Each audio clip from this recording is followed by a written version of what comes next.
off what ESPN was kind of telling me. I was like, oh, I'm just gonna throw this on a feed real quick and see what happens. Oh my god, that thing took off. Like everyone was just talking about every game. Like, oh, you need to do this every week. I'm like, oh, okay, I'll do it on Sundays then. There you go. Look at you. Sunday morning coffee. That's right. I throw out a few things out there, and then everyone else just talks for me. You can find all that on notes. fffaceoff.com.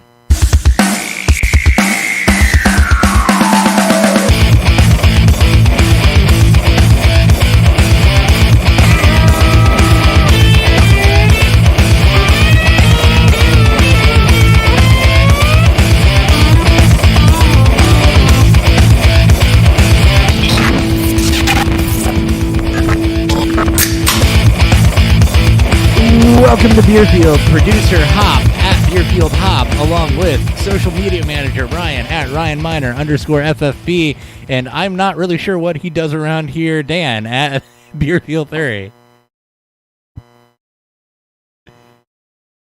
That's what I do around here. He gets And I good do beer damn reviews. good at it, too. I'm pretty You good do. at doing nothing. You're good at doing nothing. I wasn't about the beer reviews.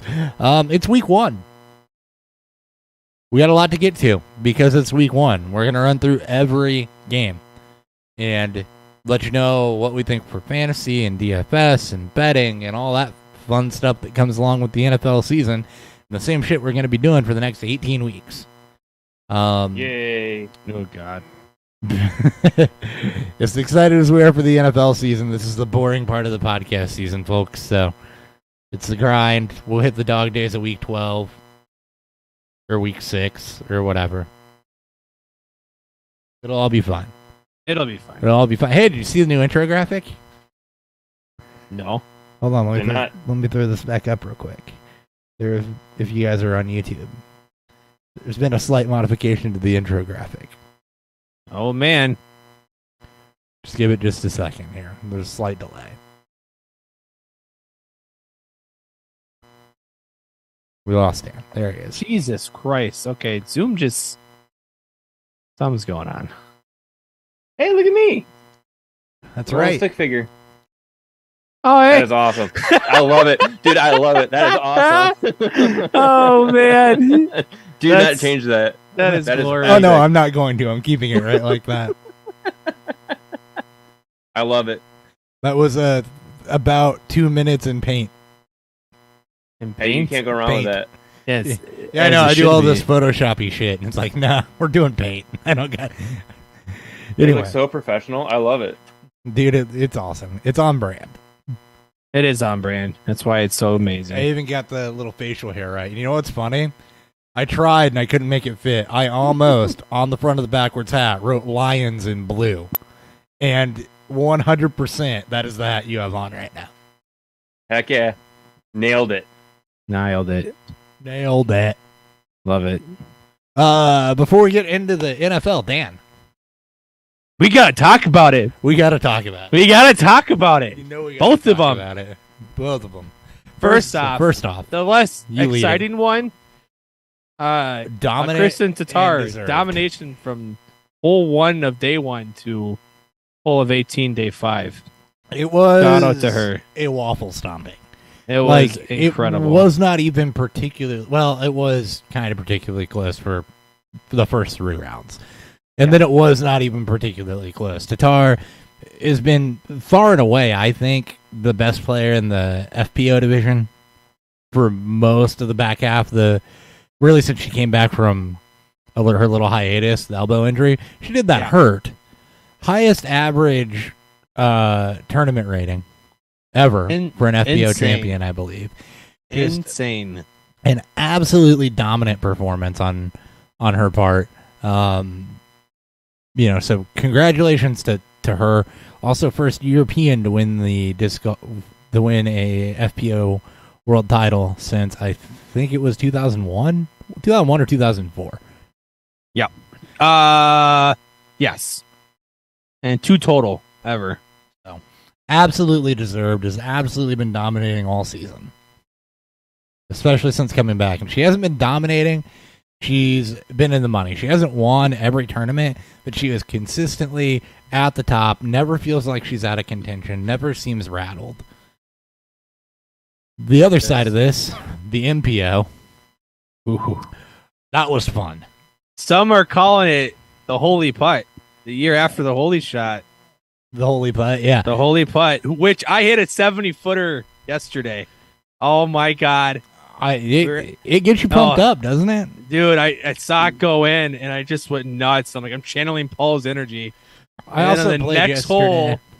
next hole, throw in, awkward angle throw in putting, like the one I had at the Bachelor. I was really inconsistent yesterday, but man, that 70-footer, I'm like, I'm fucking Paul right now. God damn it! It must have been a thing because I dropped 2 45-footers yesterday too while I was playing, and yeah, just a great feeling. But the end of that, like, it doesn't matter if you like disc golf or not. It just go turn on, like, it's out there on the internet. Jomez Pro. Go pull it up on YouTube. Go watch the last 3 holes in the playoff hole of the MPO division, and you will be hooked. Literally. Going in tied, I thought with Paul being Paul that when Gossage lost that stroke to him on, I think it was 17, that it was over. Like, I thought it was done. There's a slight part of me that when Paul threw out of bounds in 15, Gossage has bogeyed one fucking hole. One hole all tournament, and he bogeyed it twice. Yep. That was it. Like, he was like, what Paul did to Gossage is what Conrad did to Paul last year. That's how incredible. And it's why champions are champions, because they hang around and they hit their shots. I mean, it was literally going in tied. I think it was on 16. Gossage loses a stroke. Yes. They tied on 16 going into 17. Yeah, they tied on 16. It was 17 where Paul knocks down a 70-footer after Gossage shanks a forehand. And then on 18, Paul shorts a forehand and Gossage just plants one straight at the basket. And Paul's so in for it. Like, what's crazy about that hole is that there's not a lot of inbounds. There's a lot of rollaways because it's slanted up. It's on a hill. Mm-hmm. And it's one of those, you lay up and go to a playoff, and Paul's like, no. And his was about a 40-footer. He just undershot it. And then hit the basket, but he went for it. A lot of people would lay up and just take the playoff. Paul went for the win, got lucky, he didn't get the roll away off that miss into the playoff. The split second until it hit the blocks. It started to turn. I'm like, oh, no. You can see Paul just going like this, and it just stopped. Oh, and then it was fine. But, then as soon as Gossage shorted the island, it was over. Bad. I felt bad for him. That dude literally played by 2 feet. 3 bogeys all around. Yeah, that's it. Just 3. That might be the best tournament I've ever witnessed someone play. Yeah, in terms of the 3.5 years I've been watching disc golf and the plus more that I've been watching beyond starting that. I've never seen someone play that spectacular from start to finish. That's like Joe Flacco 2012 playoff run when he went 12-1 touchdown it. Like, that's for football terms for people out there. That's how incredible of a run that Gossage went on for 5 straight days. Yes, unreal. That's 5 rounds without a pick. Yeah, that's 5 rounds taking 3 sacks. Yeah, that's nuts. I mean, it was incredible, and it was intense. It was competitive.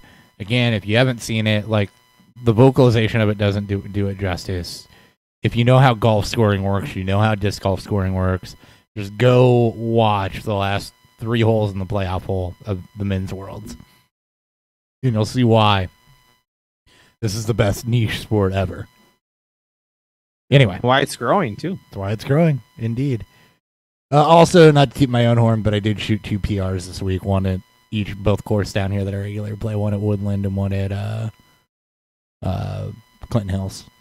The way it started for me at Duncan yesterday, I thought I was gonna finally put together around it. And my driving went all haywire. For the one thing that generally is consistent for me is my drives. It really escaped me. Yeah, it was really weird. It was a very bad round. I had issues driving all day, but they were different issues. It was skying and shorting everything first, and then you played Clinton Hills. The front nine's a bitch. And then the back nine, it was more of just, okay, I'm getting it far enough. I don't know where it's going, but I'm getting it far enough, and my approach game's working, so we're just going to keep riding this. Ryan, did you get out and play yet, finally? I have not. You've been quiet for so long. I wonder why. I don't know what's going on. I'm like, yeah, cool. You want to know what's going on? Joe Mess Pro on YouTube. If you're bored and you have 35 minutes, go watch the last 3 holes plus the Ryan play doesn't apple. have 35 seconds. Got 3 kids. They're all in school now. I hear he gets bored at work. That's true. He does get bored at work. I hope so. I mean, he's always busy. What's fueling Beer Fueled?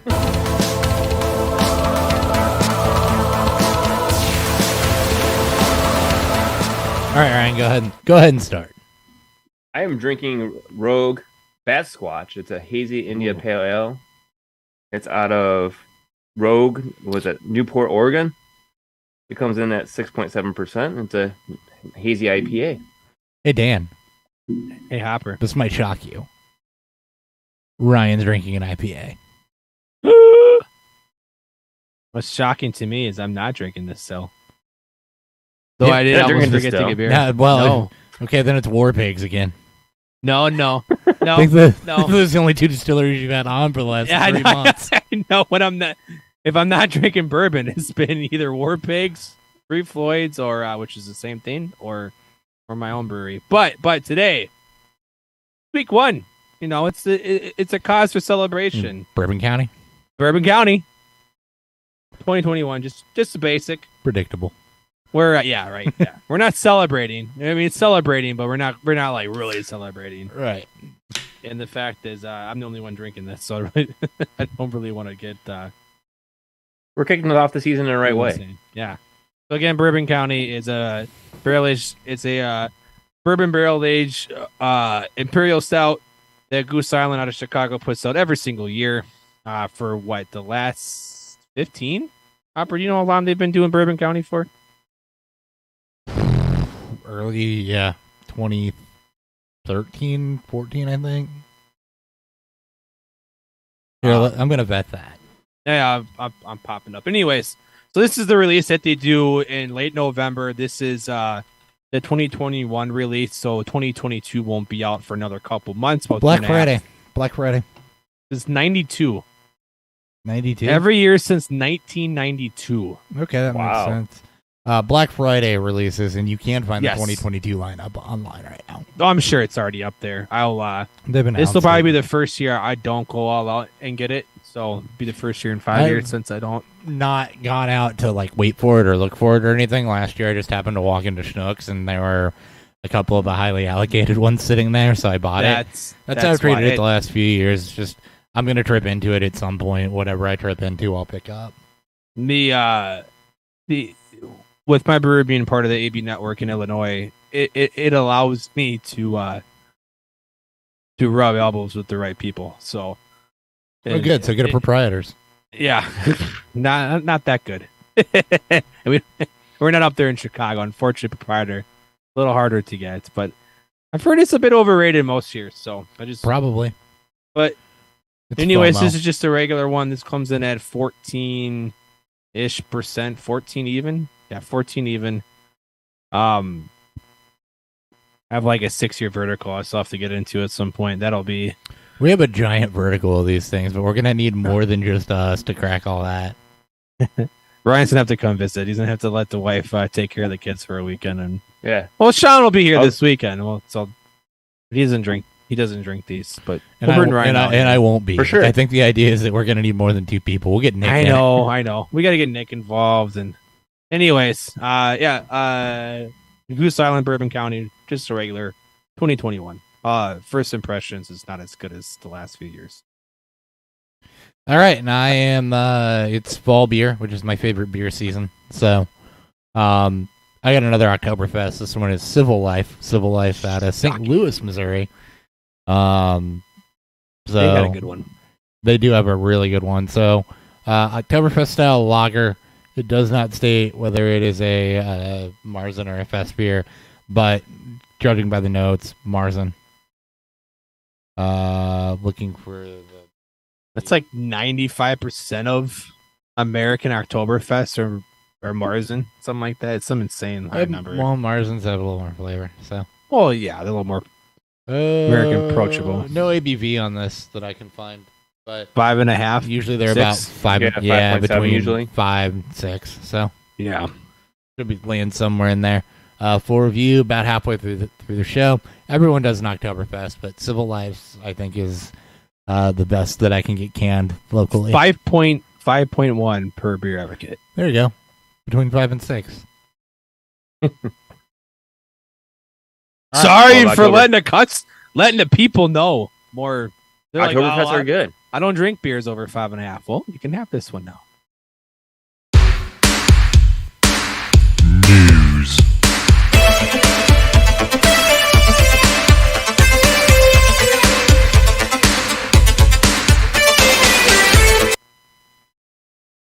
You got news? A couple, not a whole lot. Just so It's finally quiet. something about. I was finding the next drop. Something I'm about. I'm saying it's been quiet for news. No, it has been really quiet. Basically, what the news segment is going to consist of for the season, just so you guys know. If somebody is on the fence, just like last year, we ain't going to talk about it. It'll come up later on. Probably Sunday, which we got to talk about that too. You'll hear it somewhere on Sunday. If somebody's on the fence, not guaranteed one way or the other. If somebody is definitely trending out, we'll talk about it. If somebody's definitely trending in, we probably won't talk about it.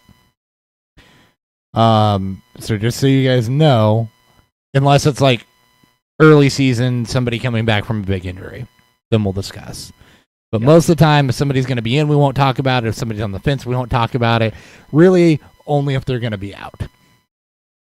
So, that being said, most of this is either roster type stuff or people that are out or back from major injury.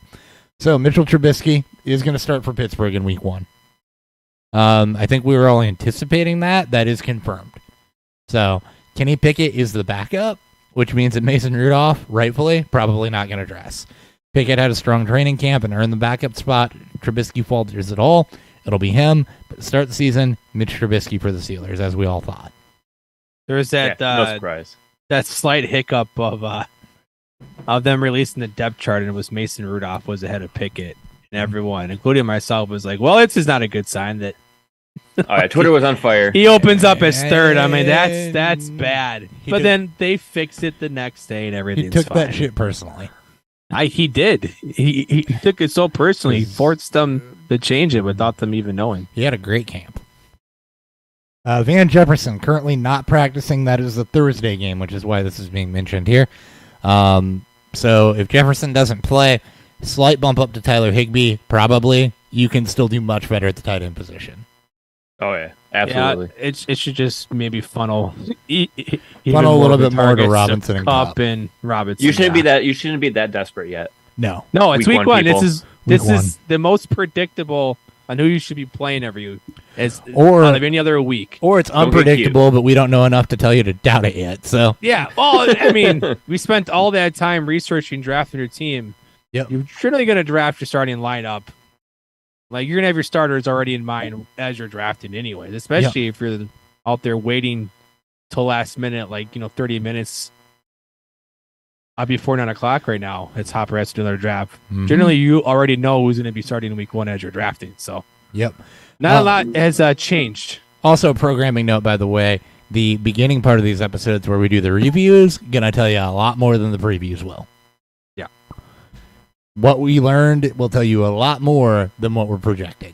Just keep that in mind as you're gonna listen to half the show. The first half is always better. Unless you like drunk rambling, then sometimes it's the second half. Most of the time it's the first half. James Robinson, officially active week 1 against Washington, coming off the Achilles injury. So, again, player coming off of a major injury. Don't start him. He should probably be rostered. Let's see how this split works out. I think he's going to be more of a breather back right or start off the bat right now. He'll come in, player 2, and then ETN will be in the rest. He's gonna get a couple of drives to rest, and I think you'll see that maybe trend, especially if ETN struggles as a runner. So something to keep an eye on. I can't fathom that he's 100% either. Like I either. can't. There's just absolutely no way that Look he'll at even Cam come Akers. close to like 50% of the carry. I'm like any of these guys that come off these major injuries, especially quick. Achilles, Look were at Marlon Mack. yeah, like what Deonta Foreman's been the most successful so far So because far. Akers looked like shit. When he came back, Yeah. Yep. it's like And it felt like Akers was quick. Was a very quick return. And it was same thing extremely for Robinson, quick, yeah. but he shouldn't be leaned on. So No, hopefully not. Damian Williams sounds like he's going to get the first crack at the Atlanta early down work. Just something to note: if you picked up Algier late or Damian Williams late, he is probably going to get first crack at early down work. We'll keep an eye on that in week 1. Jeff Wilson getting some hype as the clear 49ers backup. Elijah Mitchell, not a model of health.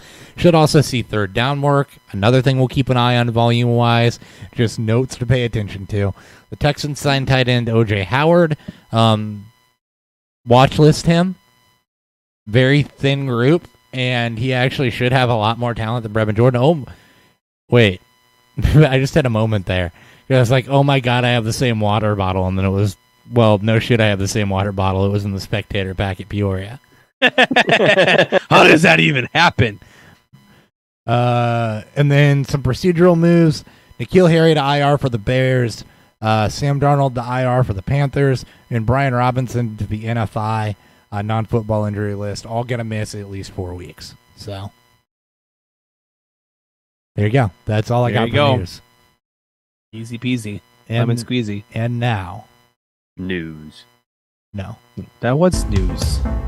Weekly preview.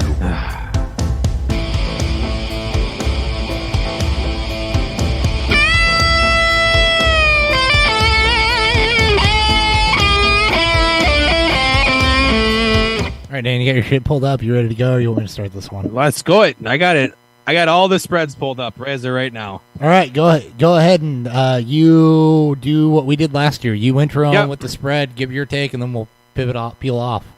Yeah. So again, this is based off FanDuel. FanDuel will pull from from various of their Vegas odds. Generally, most odds. I'm just gonna shout this out now. You will never see a major discrepancy in odds unless there's like a promotion going on. So if our odds are different from yours, generally it's going to be half a point in either direction. So don't freak out. Right now, Bills are 2.5 point favorites over the Rams. 52.5 see over under. I like home teams week 1. Both teams have yet to actually. Both teams didn't do any major changes this offseason in terms of their starters. I like the over more so than the spread. I have not pulled up the historic opening Thursday night games of the season, but you take 2 of the top 7 prolific offenses from last year. It's hard to envision this game going under. Both defenses are good, but both quarterbacks are better. So this should be a shootout, at least higher pace of play. I don't love to spread in either direction. You might as well just do a pick 'em. I would lean Rams though if we're gonna do the spread at 2.5, at +2.5. Yeah, I'm with you from a fantasy perspective. This is one of those games that we're going to break out, and it's going to be chalk. Your top receivers for the Rams and Allen Robinson and Cooper Kupp. Your top receivers for the Bills and Gabe Davis and Stephon Diggs. You drafted all of those in positions where you plan on starting them. You absolutely run them out there. Should be a pretty neutral game script. If anything, I expect this to tilt a little bit more towards high scoring, as we have seen the Thursday night openers tend to do in recent years. Running backs are both running back by committee, so it's very likely you have better options on your roster. If you are flexing people in, the Rams last year were not very good against the run. So Devin Singletary was on a heater to end last season. Just going off of that, you expect him to get a lot of early looks, especially in the receiving game. But that is going to be a three-headed monster for the Bills, and we'll need to see how that breaks down. Akers and Darrell Henderson, really expected to be kind of a 1A, 1B punch. I wouldn't expect a whole lot out of either running game. And then Dawson Knox is the only tight end I want to start here. We mentioned Tyler Higbee might getting a few more targets funneled to him. Rams typically not a tight end productive offense. So for the last 11 years, 2 games have gone under 30 points. Mm-hmm. Most have gone over 50. So again, take the over.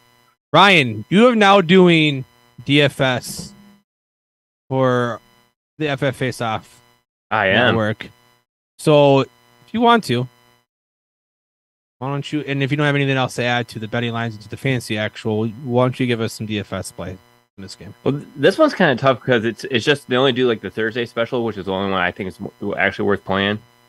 And the cat it's super expensive. It's hard to play because it's so like you have to try to find that right player. But like Gabe Davis at 10,800 would not be a bad play at all because the Rams defense wasn't that great as a secondary. And I think Davis, Diggs is going to get his, but I think, as we saw last year and then also in this preseason, Davis was starting to step up, and that breakout is still in the process. So he's one player I would definitely be worth looking at playing. And also another one, if you want to go a little bit on the cheaper side, Allen Robinson. He comes in at 9,300. And this is all on DraftKings. You're looking at FanDuel. I'm on DraftKings. What are we looking at for a guy like, an Isaiah McKenzie, or with Van Jefferson not going, maybe a Ben Skroenik who will plug in there and could be a low start type guy that could prove a difference maker in tournament? Who's the other guy? It wasn't Skroenik. That was the other guy I'm thinking of. Atwell? Lance McCutcheon. No, McCutcheon. Who? McCutcheon, or how do you say his last name? Yeah. He's a rookie. Bless you.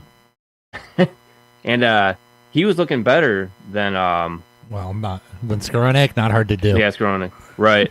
And anything's better than Tutu Atwell also. So he would be like that one like dart throw up play I would play. I wouldn't play Skroenik. I'd go even cheaper because he comes in at 300, which is the absolute cheapest you can get.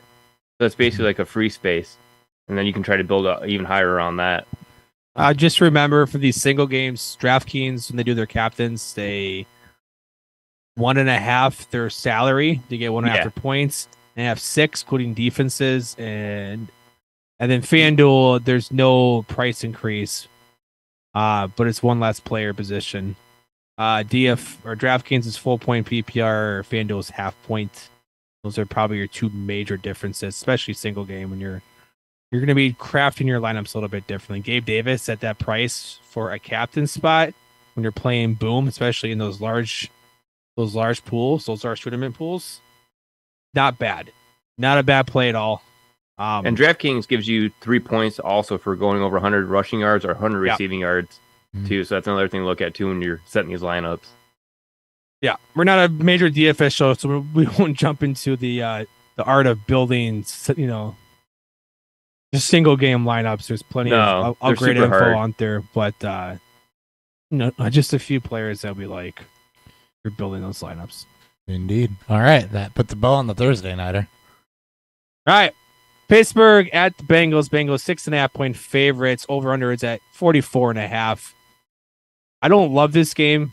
I don't know how truly healthy Burrow is. There's one thing that Pittsburgh has that's good at. It's their pass rush. O-line was definitely a point of improvement for them in the offseason, and they tackled that extremely hard. So this is a game I honestly would just stay away from. Measuring stick.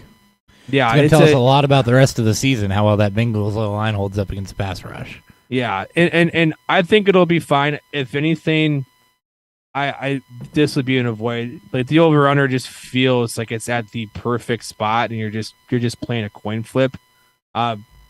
Both spreads are at -110, so there's the drafting or the betting public is not even leaning in one direction right now. So I don't like this game. It's a rivalry game. Yeah. Like if you really want to get to it, you can take Pittsburgh in the points. week 1 of the NFL, we have no clue who these teams actually are. We have good predictions of it, but there's a reason why the highest spread on here is only 7.5 this week, and that's because of the oddity of what week 1 is and just how many upsets we could see. So, this game personally, though, I wouldn't bet. Still pretty comfortable with, a Bengals money line play. Just like minus I don't like 280, the spread, but Yeah. it's not great odds. If you throw them in a pick 'em, I mean, they're not heavy odds towards the Bengals, but if you throw them in a pick 'em, I think that they've done enough to address the O-line. This is still an offense with elite skill position players. And I don't believe that Pittsburgh's offense can necessarily keep up in their current state. We're going to see what they are, but just looking at it on paper, I think that your real edge there comes in with the Bengals offense. I think they've done enough to address the O-line. And they have good enough skill position players that they should walk away with the W here. Yeah, like if you want to throw throw the money line in a big, money line parlay, by all means. We're big advocates for 3, 4, We love- 5 we- game we- pick 'em parlays. We do like them. They're more for fun. So when you're doing these, don't throw a lot of money at it because No, a couple bucks. Very bad odds, but You generally, hit one, you if- feel great about it, and if you're not, Yeah. then you're out $10. Generally, every year I hit one early, and I'm like, all right, guys, this is it. And We're then doing it's it all the set time. up There, yeah, every fucking week times 2. Fantasy perspective on this one. Again, Burrow, it was an appendectomy, so he should be close to 100% at this point. Coming off of that, it's not like you're dealing with soft tissue issues, or well, I guess technically an organ is soft tissue, but you get it. You're not dealing with soft. strains or anything like that, anything structurally wrong. So, I am relatively confident in that. You drafted Jamar Chase, Joe Mixon, T. Higgins to start them. You absolutely do that in week 1. It's a little more interesting on the Steelers side. Obviously, you drafted Najee Harris to start them. You don't need to get cute with quarterbacks right now with Mitch Trubisky. Where it comes down to is when you get into guys like Deontay Johnson or even George Pickens, you're now in the area where, well, do I start these guys? Because you may have some guys in better games. And I will say this. I'm comfortable with Deontay. And as much as we believe in the talent of Pickens, don't be tempted by that in week 1. Game script wise, Deontay should have a fine floor. Pickens, we're going to learn what his involvement's going to be and what we can maybe expect from him on a week-to-week basis. And just love Pickens, but rookies in week 1, especially on offenses where, nothing is necessarily solidified other than Najee Harris is going to be a bell cow back, you kind of got to hang out and watch for a minute. And what we've tend to find out too is that we can't really overreact to to the first couple weeks as teams are so trying to figure out. We always say it's about week 4 before we know anything. Yeah, for about sure. week 3 or 4 is when we start to truly start to see how teams are going to be, and that's just not even taking into account injuries. So we love Pickens here, right? Oh, absolutely. Historically, We do. wide receivers don't get off to the starts as Jamar Chase and Justin Jefferson do. Let's not forget that it took Justin Jefferson till week 3, Mike Zimmer, because of it, for him to actually have a blow-up game and then go on to have his dominant rookie season. And Jamar Chase was vastly inconsistent last year. It made most of his hay towards the end of the season. So for a guy like Pickens who kept climbing up your draft boards, towards the back half of August and now in September, it's not someone you should just give up on after week 1 if he doesn't have a good game. No, and I also don't expect this game to be particularly high scoring either, which is why you don't need to get cute with the Don't rookie in need week 1. No. Not here. If you're gonna get cute with somebody, do it in the Bills-Rams game. But again, you shouldn't have to. If Yeah. you're having to get cute this early, you screwed something up in your draft. God, please don't. There wasn't, oddly enough, there was no major injuries for any of these super top flight, fantasy No, guys. not in training A camp. lot They of teams stayed intact and relatively healthy. did a good Ryan- job of protecting them. Yeah. Hop, you want to go on the Pittsburgh side of things, or is that what we got. I just did the Pittsburgh You side just of said things. Pittsburgh Yeah, That's- he's to the side, Pittsburgh yeah. side. Yeah, that's Which is- what I got. Well, it's so small that I must have just missed it. You're not the first person to say those words to me. And looking at Right. the DFS DFS plays. side of it, I would just go Hayden Hurst because he's one of the cheapest players and something that you can be more comfortable with at $3,300. Because like you said, with Jamar Chase, he's at 7,100, and you don't know if he's going to have that boom game, a bust game, and you don't want to eat that kind of cost so early. You kind of want to play it. You don't want to be too like risk adverse at it. You want to kind of just play it smooth because you don't, like you already say, we don't know what's going to happen after week going into week one. We assume, but we don't know anything until afterwards. And you don't want it. This isn't a game you want to be overexposed to, anyways. No. Like if you're playing in the large GPP pool, large GPP tournament pools, you'll want to have some some Burrow Chase, some Burrow Higgins, maybe a triple sack with a Deontay Johnson comeback, something like that. But this is not a game you want to No. expose yourself too much No. to, just because we don't expect this, especially Vegas. There's no expectations in this game to be high scoring. No, my other pause I do have a little bit of a pause with Hayden Hurst, and I agree with the price thing. Is that you look at their games last year against Pittsburgh and CJ Uzama, and I think that there's some comparable talent there between the two. He Hurst wa- is more talented. Yeah, definitely an upgrade on him. Yeah, I think so. yeah, let him prove it. 3 receptions, 3 targets, 9 yards, and 1 target, 0 reception, 0 yards. So it's not just that the targets weren't necessarily there either. And the Bengals, really, for just looking at Uzama, they targeted the tight end more than 6 times once all season. 3 times over 5. So just something to keep in mind there as you're shooting tight end. But I agree that it is definitely a cheaper option, especially if the tight end is the last place that you're filling in. Why not? And generally, it's a pretty funneled offense.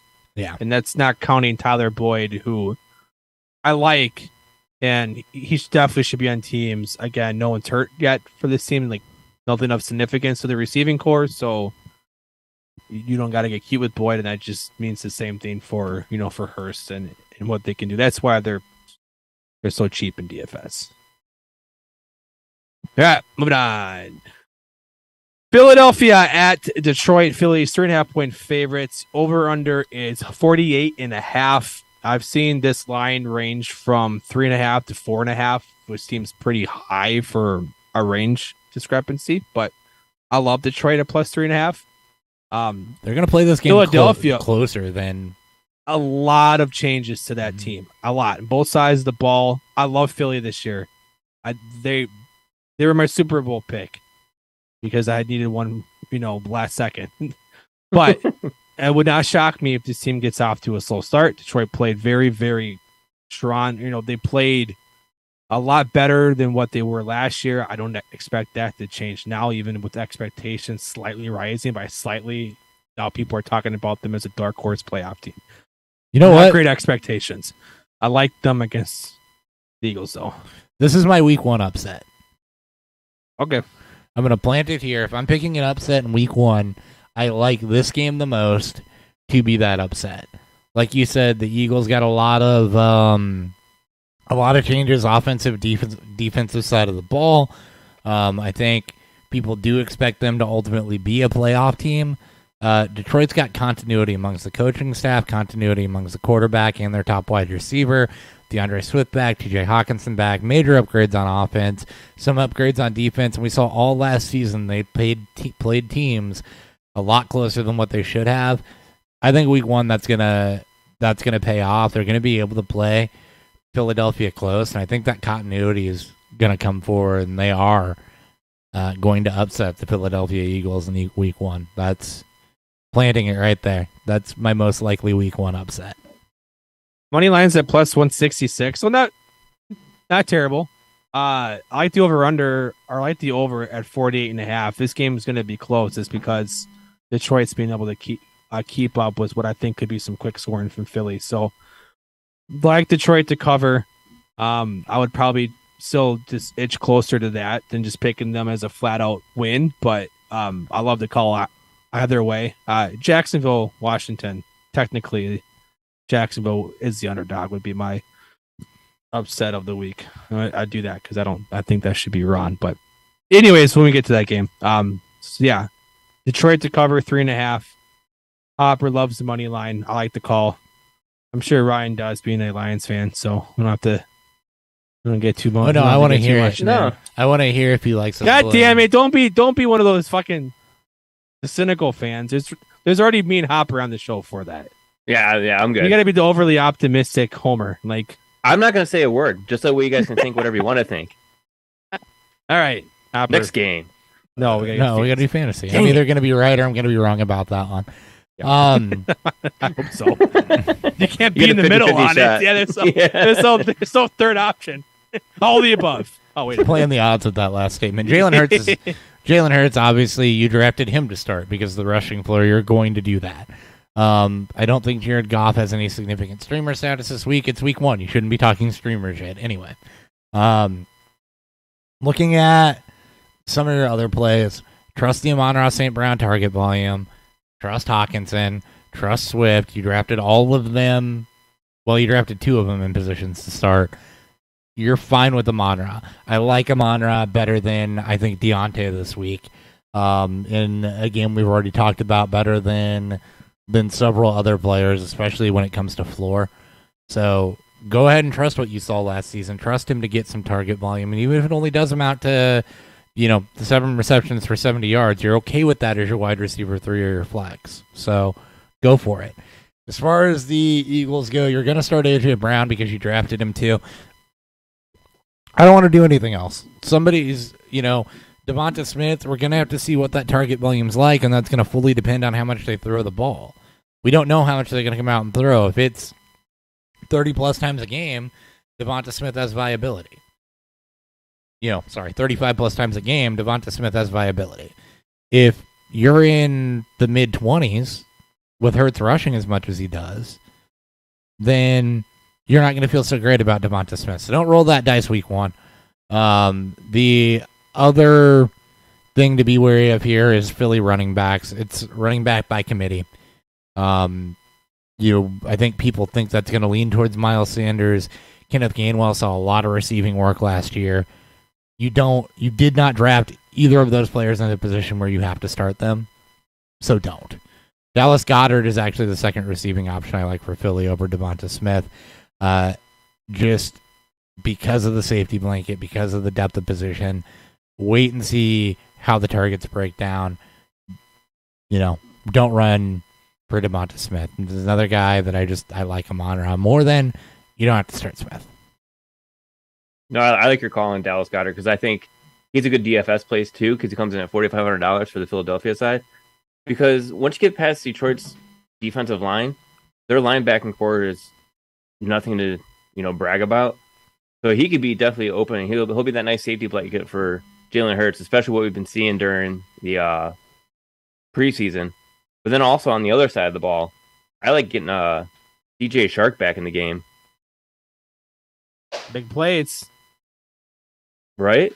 Like a lot of people be leaning Amon-Ra St. Brown thinking that, trying to go, even cuter going Josh Reynolds. But I think DJ Shark is actually going to have the nice bounce back week.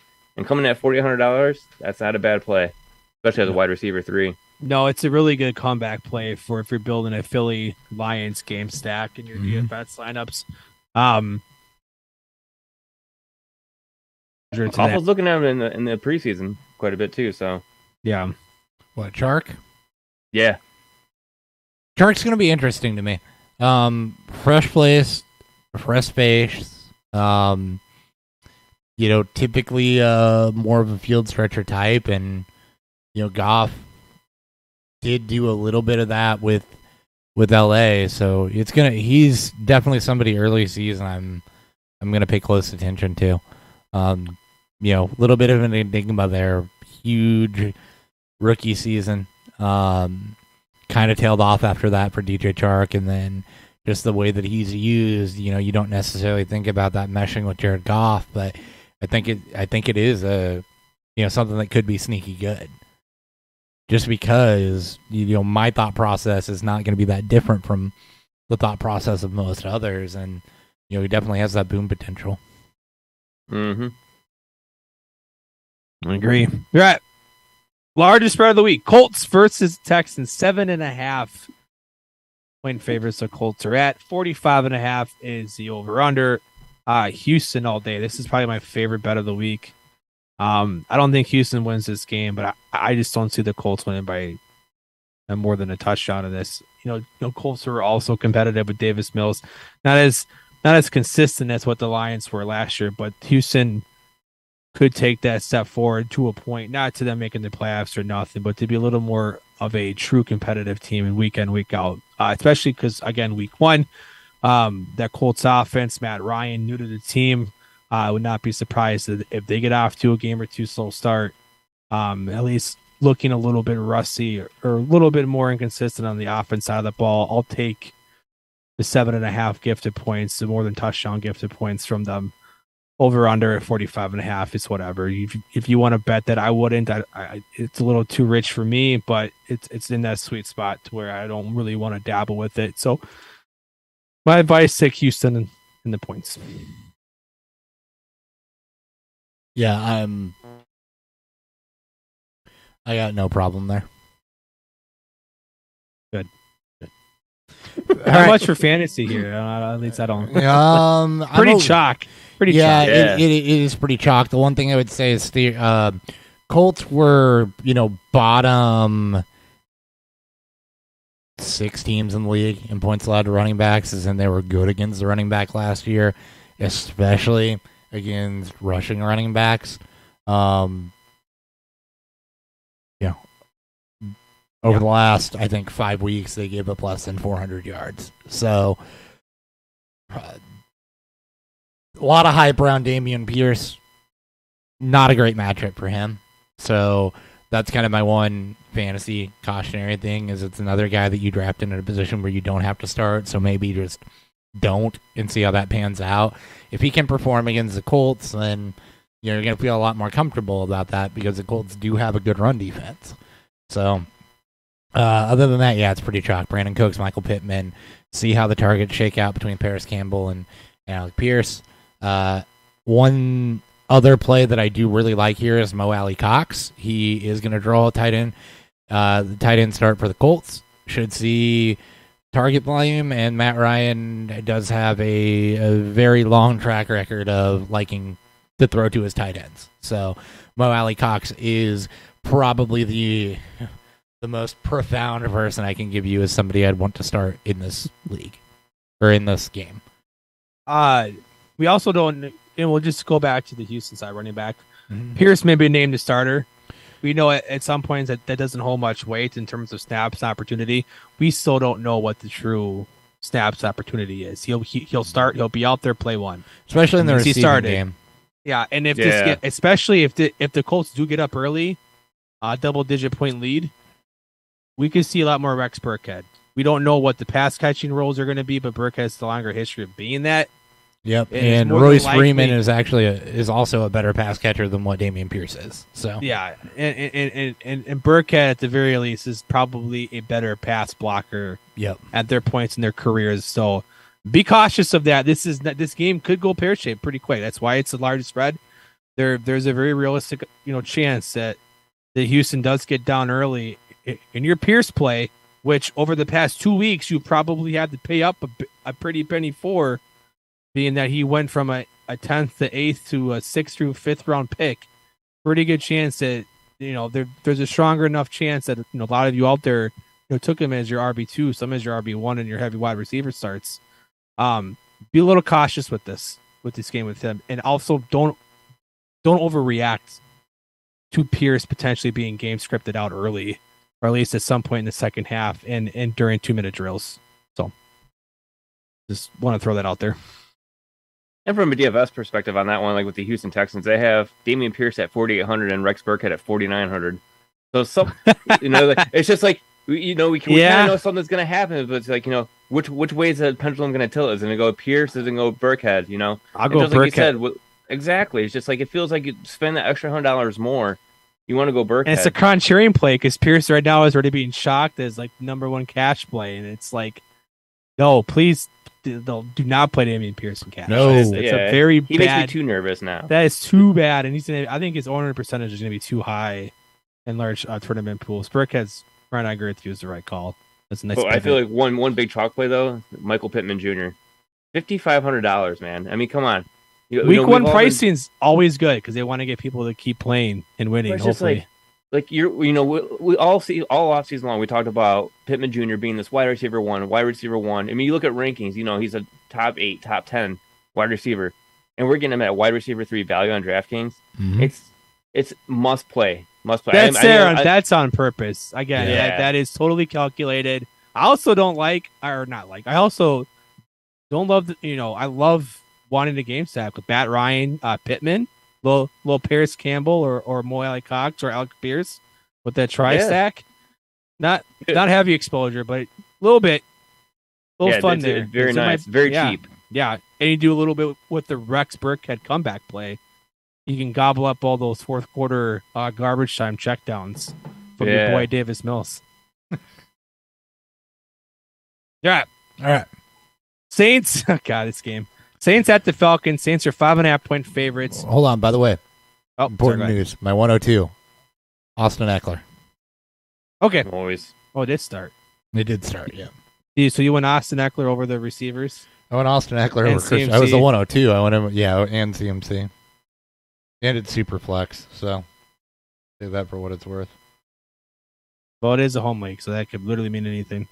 No, it's not. This is an analyst league. Oh. No. it's the- So you didn't take him. Somebody else took him, right? No, I took him. You took him. It's an analyst league. I took him. Okay. Don't ask me why. Well, this is pretty much a no bench league, so it's just Okay. a fun little caveat there. No. Anyway, Anyways, all right. Saints at Atlanta. Saints are 5.5-point favorites. 42.5 is the game total. I actually don't mind taking the home team and the points. Atlanta at plus 5.5.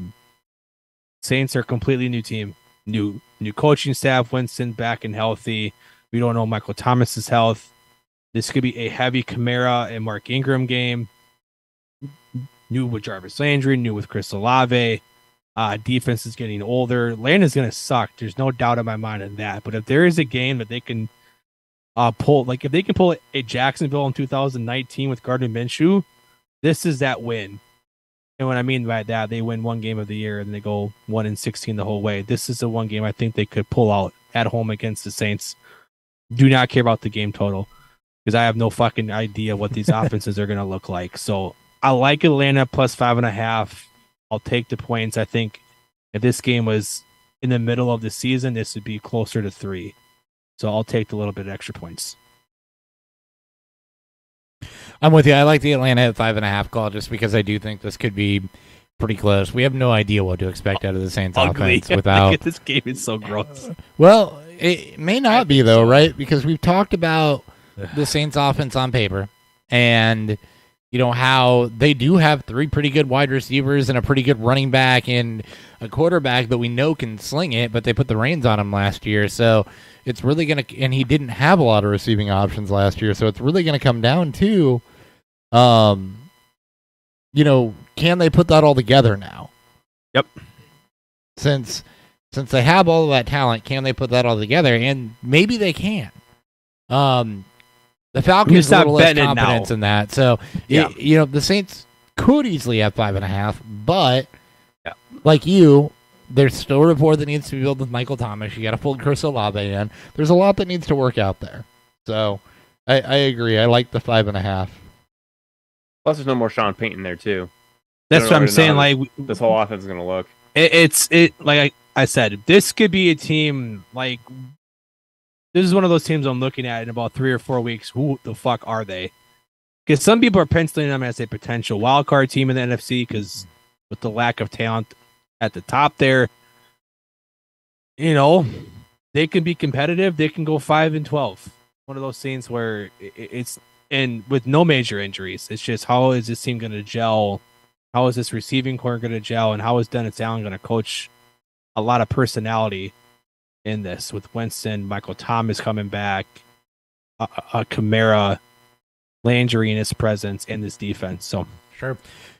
Well, for fantasy, I can tell you that normally this would be a start your Saints, but again, you don't know how that's going to work. So start Alvin Kamara. If you need to stream a quarterback, if you're starting streaming quarterbacks, Jameis Winston is not a bad one for that. But the receiving core actually has some questions around it. What's Chris Olave's role going to be as a rookie? What's Jarvis Landry's role going to be as a new guy? Combined with Michael Thomas, when both guys normally play the slot. And how's Michael Thomas going to be after not playing at all last season? Those are all things that we just don't really know. So, I think that I'm a little cautious. You don't got to get cute with this game. You don't got to get cute with it That's at all. the best thing about this. This is not even a game to get cute on. It's just the Falcons. You can be cautious with it. You can start Michael Thomas if you think that he's immediately going to jump back out and be that same receiver with a new quarterback, a new head coach, and not. But I don't want to bet on it. I don't. I want to steer clear, and that's you. You know what? You might have points on your bench. That's fine. I'd rather make a calculated play where I'm reasonably confident in what's going to happen versus a Hail Mary and I'm going to run, one of these Saints wide receivers out there and hope that I know how that's going to land or how that's going to flesh out and how that's going to be. So, it's Alvin Kamara for the Saints. Jameis Winston you can stream because I do think the opportunity is there for quarterback points. I just don't know where the ball's going to go. That's my problem there. For the Falcons, you got Drake London coming back off of a knee injury. Damian Williams is going to get early down work. So, I'm okay with the Damian Williams over like some of these running back by committees in the earlier games, just because he's going to get early down work. And obviously Kyle Pitts. Again, you don't know how Drake London's going to plug in as a rookie, what that's going to look like. Don't get cute with this game. Don't put yourself in a lot of exposure on this game. Absolutely. Yep. Speaking of exposure, Ryan, what is Michael Pitts' salary? I don't know if you ever the things. Yeah, Michael Pitts. What is Michael Pitts? Michael I'm Pitts. Kyle What Pitts. is Michael I gotta Pitts' pull- I salary? gotta Who pull the fuck is Kyle Pitts Michael here. Pitts? I don't know. God. You said it. That's his Yeah. fucking alter ego. Kyle Pitts' salary is actually quite affordable, to be honest with you, coming in at 5,700. So he would be one tight end I'd be willing to play. Like if I don't want to go cute on tight end, because you're looking for touchdowns. He was cute. Travis Kelce's the only probably. Yeah. Him and Andrew are probably only your cute plays in terms of salary costs. Well, no, those like your most like easy plays. It's like, oh yeah, that's guaranteed points play. I'd take Pitts probably over both of them based on salary. Yeah, based on salary, yeah, absolutely, I would do the same thing because he's the only option there in the passing game.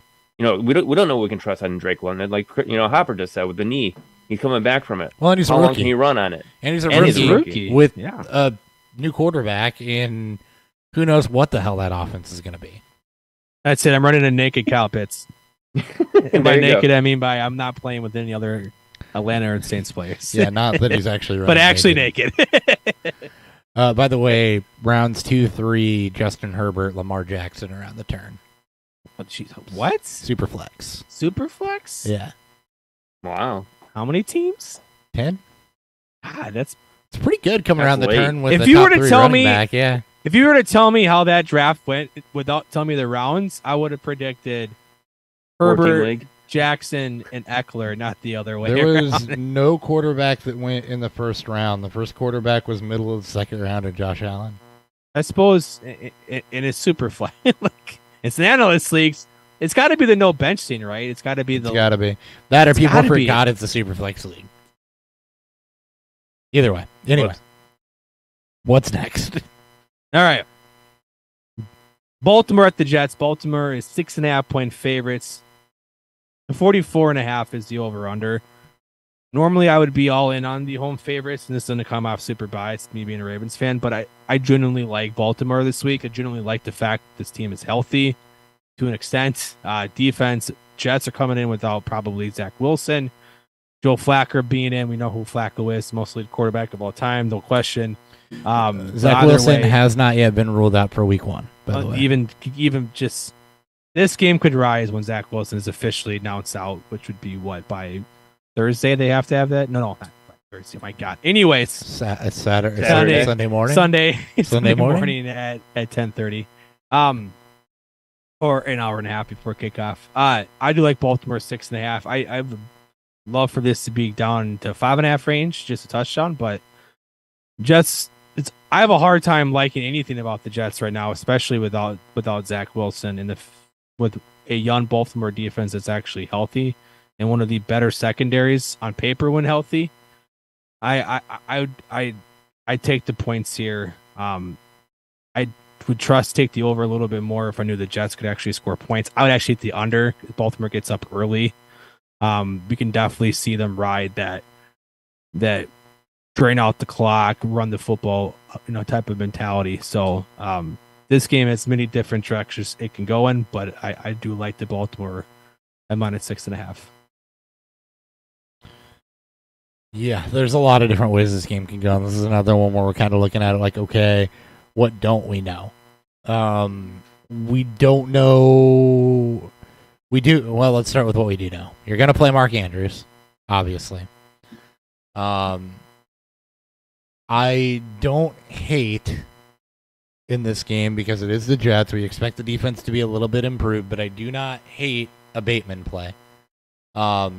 Especially in 3 wide receiver leagues. I do not hate playing a Rashad Bateman. I do like him more than some other guys this week for Baltimore.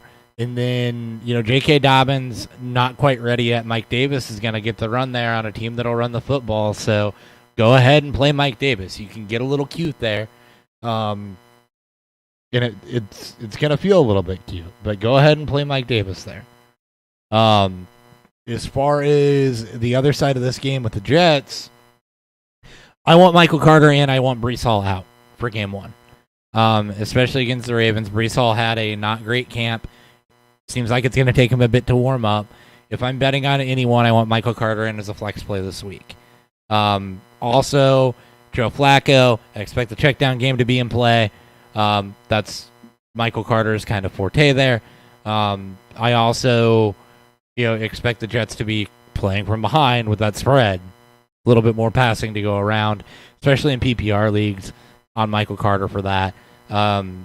Elijah Moore, again, you drafted in that kind of wide receiver 2 range where I don't love it. I would avoid it if I could. I think really for me, it's I love the Mike Davis call. I got a question here. Mm-hmm. Mike Davis or Dameon Pierce this week? I'd go with Mike Davis. Ryan? I'd go Dameon Pierce. Because we don't know, is J.K. Dobbins really ruled out? What's the status? He's not ruled out, but he's limping around and he hasn't looked good all preseason. So I'm not betting on the fact that they're gonna give him more than a couple series. If anything, Beatty's on the practice squad. Gus Edwards is on the pop. I like Mike Davis. I wouldn't play Pierce at all. I don't have much confidence. I need to know a little more about the. I feel like Davis is a trap. Davis could. They both could suck. This could be a shame bet by the end of the day. I think Pierce is more. We are going to make this a shame bet. Actually, we're going to bring that back. So, all right. You asked the question, so you're out. Ryan's I'm on out of this. So you're out. So Ryan is on the officially Dameon Pierce side. I'm officially on the Mike Davis side. So whoever loses, whoever wins gets to dish out a punishment drink to the loser. That's what you got to drink on the next show. That's how we do that. It doesn't have to be your main drink. You could drink something else. You just have to have that on the show with you. You got to review it. Yep. Yeah. So and you have to we're not eating random things with ranch dressing this year? No. That was never a punishment. That's never a punishment. That was trying to prove a point that you can't put ranch in everything. Was very quickly debunked. I think the only Jets player I would play this week is Elijah Moore. I do like the Michael Carter call. I do not trust this backfield. With Breece Hall's capabilities as a third, as an every down back, it may not matter how good he is as a runner if he's already supplant Carter in some of the pass catching work. But he hasn't, and there's nothing in preseason, out of camp, or otherwise that indicated that he had. So that's why I'm on Carter. That's fair too. But I all right. So I want nothing to do with the Jets. You have Dameon. It's Dameon Pierce. Dameon Pierce versus Mike Davis. Yeah. All right. And you can write that in the show account. Half PPR. Half PPR scoring. And you have to use the newspaper for your statistics. I am right now. I'm fucking with you. But yes. All right. While you're writing that down, DFS plays. Ryan, is there anyone here? I think Bateman. Bateman? I think Bateman's the only price I'm interested in. Mike Davis will be cheap, so I think that's a fine play in tournaments. Yeah, Bateman comes in at 5,300, so he's an easy play. Mark Andrews, 6,800. You're on that borderline high end. How high Isaiah, I'm Go sorry. ahead. No. No, you're more important. You go ahead. No. I want to say, how far is he behind Travis Kelce in pricing? Because I have to imagine those guys are 1 and 2, correct? Yeah. Oh, yeah. Okay. I'd have to look it up. If you don't have to, here. You keep talking. I'll look it up. Or no, I just lost the game. So yeah, so you got Mark Andrews at 6,800, but then like a cheap play if you're really, because we've been hearing the Isaiah Likely hype train going off, and I don't know how you feel about it. And they're saying he's possibly the number 3 on the offense. He's a cheap play at 2,500. I don't care. Yeah, I don't care There's about no fucking way. I'm throwing him out there. Yeah, I like, don't. And there's no fucking way that in any week, at least without knowing the Ravens are going to pass a boatload more, that I want the third or even the second receiving option. The third receiving option on the Ravens. And the funny thing is, like, we've been talking about like you guys have been talking about how the Jets are going to have to throw the ball around. So DraftKings screws you on that because it's either you get Elijah Moore for 5,100 or Braxton Berrios at 4,000. Everyone else is in between. So you're not really saving that much money. You save $1,100 total going from Elijah Moore. What's Michael down Carter? to Braxton Berrios. What's Michael Carter? Yeah. 40. He is at 5,100. 51? And Brees Hall's at 55. That's high. I figured he'd be in the. I figured he'd be in the force. I mean, it's still. They're sitting right where I'm at. Yeah. Again, it's still fine. I mean, for the Jets side, like, you're still going to pick Elijah Moore because if you're going to come that down to Braxton Berrios, it's probably based off a game sack. You're not throwing Braxton Berrios out there by himself. There's no fucking way. And you're not using this game as a game attack game to where you're game sacking this aggressively. No. You'll probably get you'll get some lineups with Braxton Berrios. You're doing it as a Jets, bet with him as a comeback bet or a Jets building game where you're trying to go Jets in a shootout, and Braxton Berrios somehow goes for he'll be in the Million Maker. And 2. Like, he'll be in that Million Maker this week, and everyone will be like, God dang it, should have played him. Someone jokingly said it's going to be Trubisky. All right. We'll move on because, God, that game is gross. Move on to another game that's gross. New England at Miami. Miami is 3.5-point favorites. 46.5 is the game total. I'm taking Miami, but I don't love it. I just don't like New England. Like, there's nothing about this team that screams sexy that I want to be a part of. I want to actually hammer in bets with because I just don't think Mac Jones is particularly great. I think he's fine. I just don't think he's electric. And Miami just had an overhaul on the offense side of the ball. New head coach, new play calling, new starting running back, new starting wide receiver. Tua hopefully healthy, and behind him is all the injuries that he's had since he's came into the league. But it's an overhaul receiving core. So we're talking about teams that can get off to a slow start against a strong defense and the NFL's best head coach ever. Maybe the under, low scoring game. Miami kicks a field goal up 1 to win by 4. I don't know. This is not a game I'm excited to talk about. Hopper, excite us with your fantasy talk. All right, for Patriots Dolphins, Patriots do no longer have J.C. Jackson. That should open up the secondary just a little bit for them. So, obviously Tyreek Hill, Waddle. I know that a lot of people drafted Jalen Waddle early. Look, it's a cautionary tale of wait and see. He's a lot like Devonta Smith in this regard, where I expect that he is going to have value. But it's the Patriots and the Dolphins. The Patriots do play tough defense. It seems to always be the case, especially against Miami. So I don't want to run multiple receiving options out there for the Dolphins. Really, this backfield is another one that kind of reminds me of Buffalo too, where is it going to be Mostert? They kept Gaskin on the roster.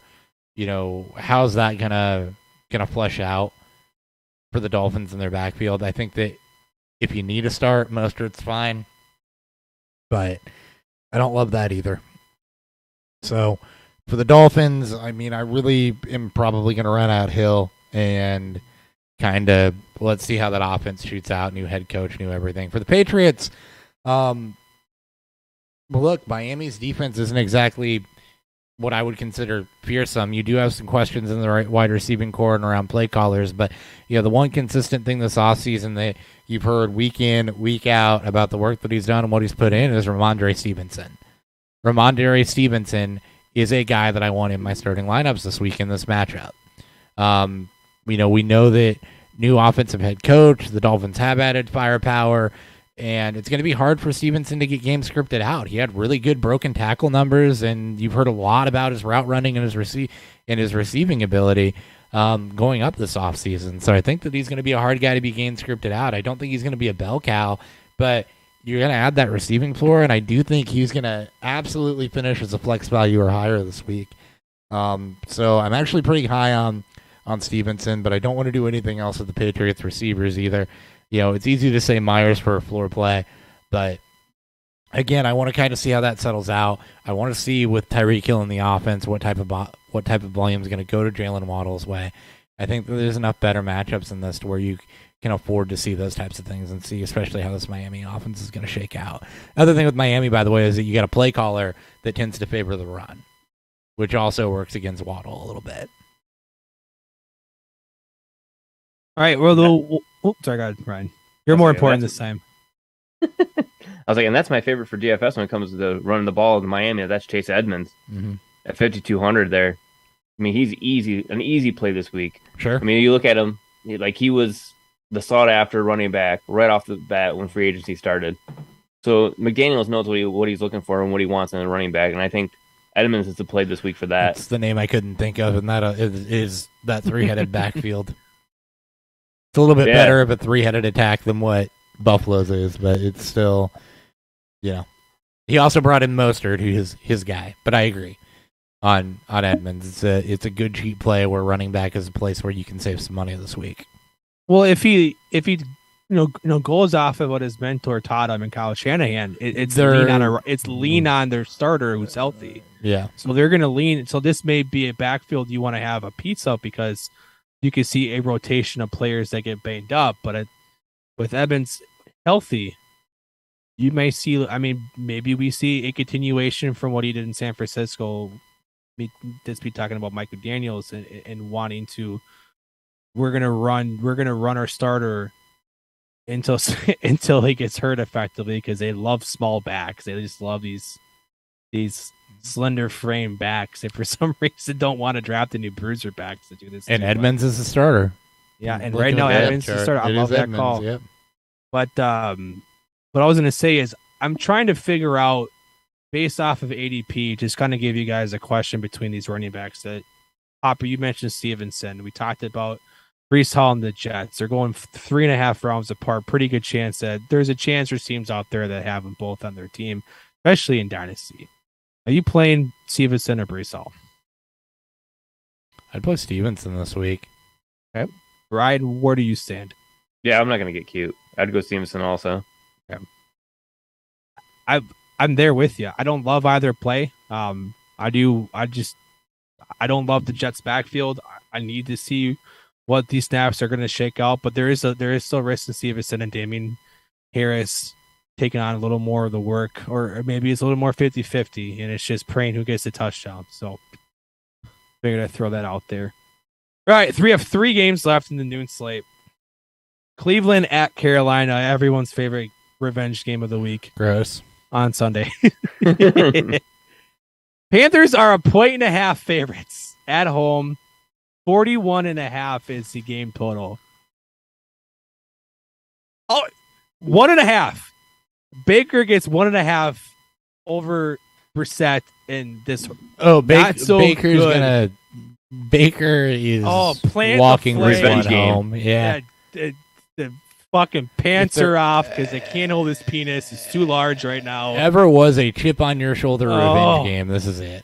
And there's one Oh, thing yeah. that we know is that Baker thrives when people doubt him. Yep.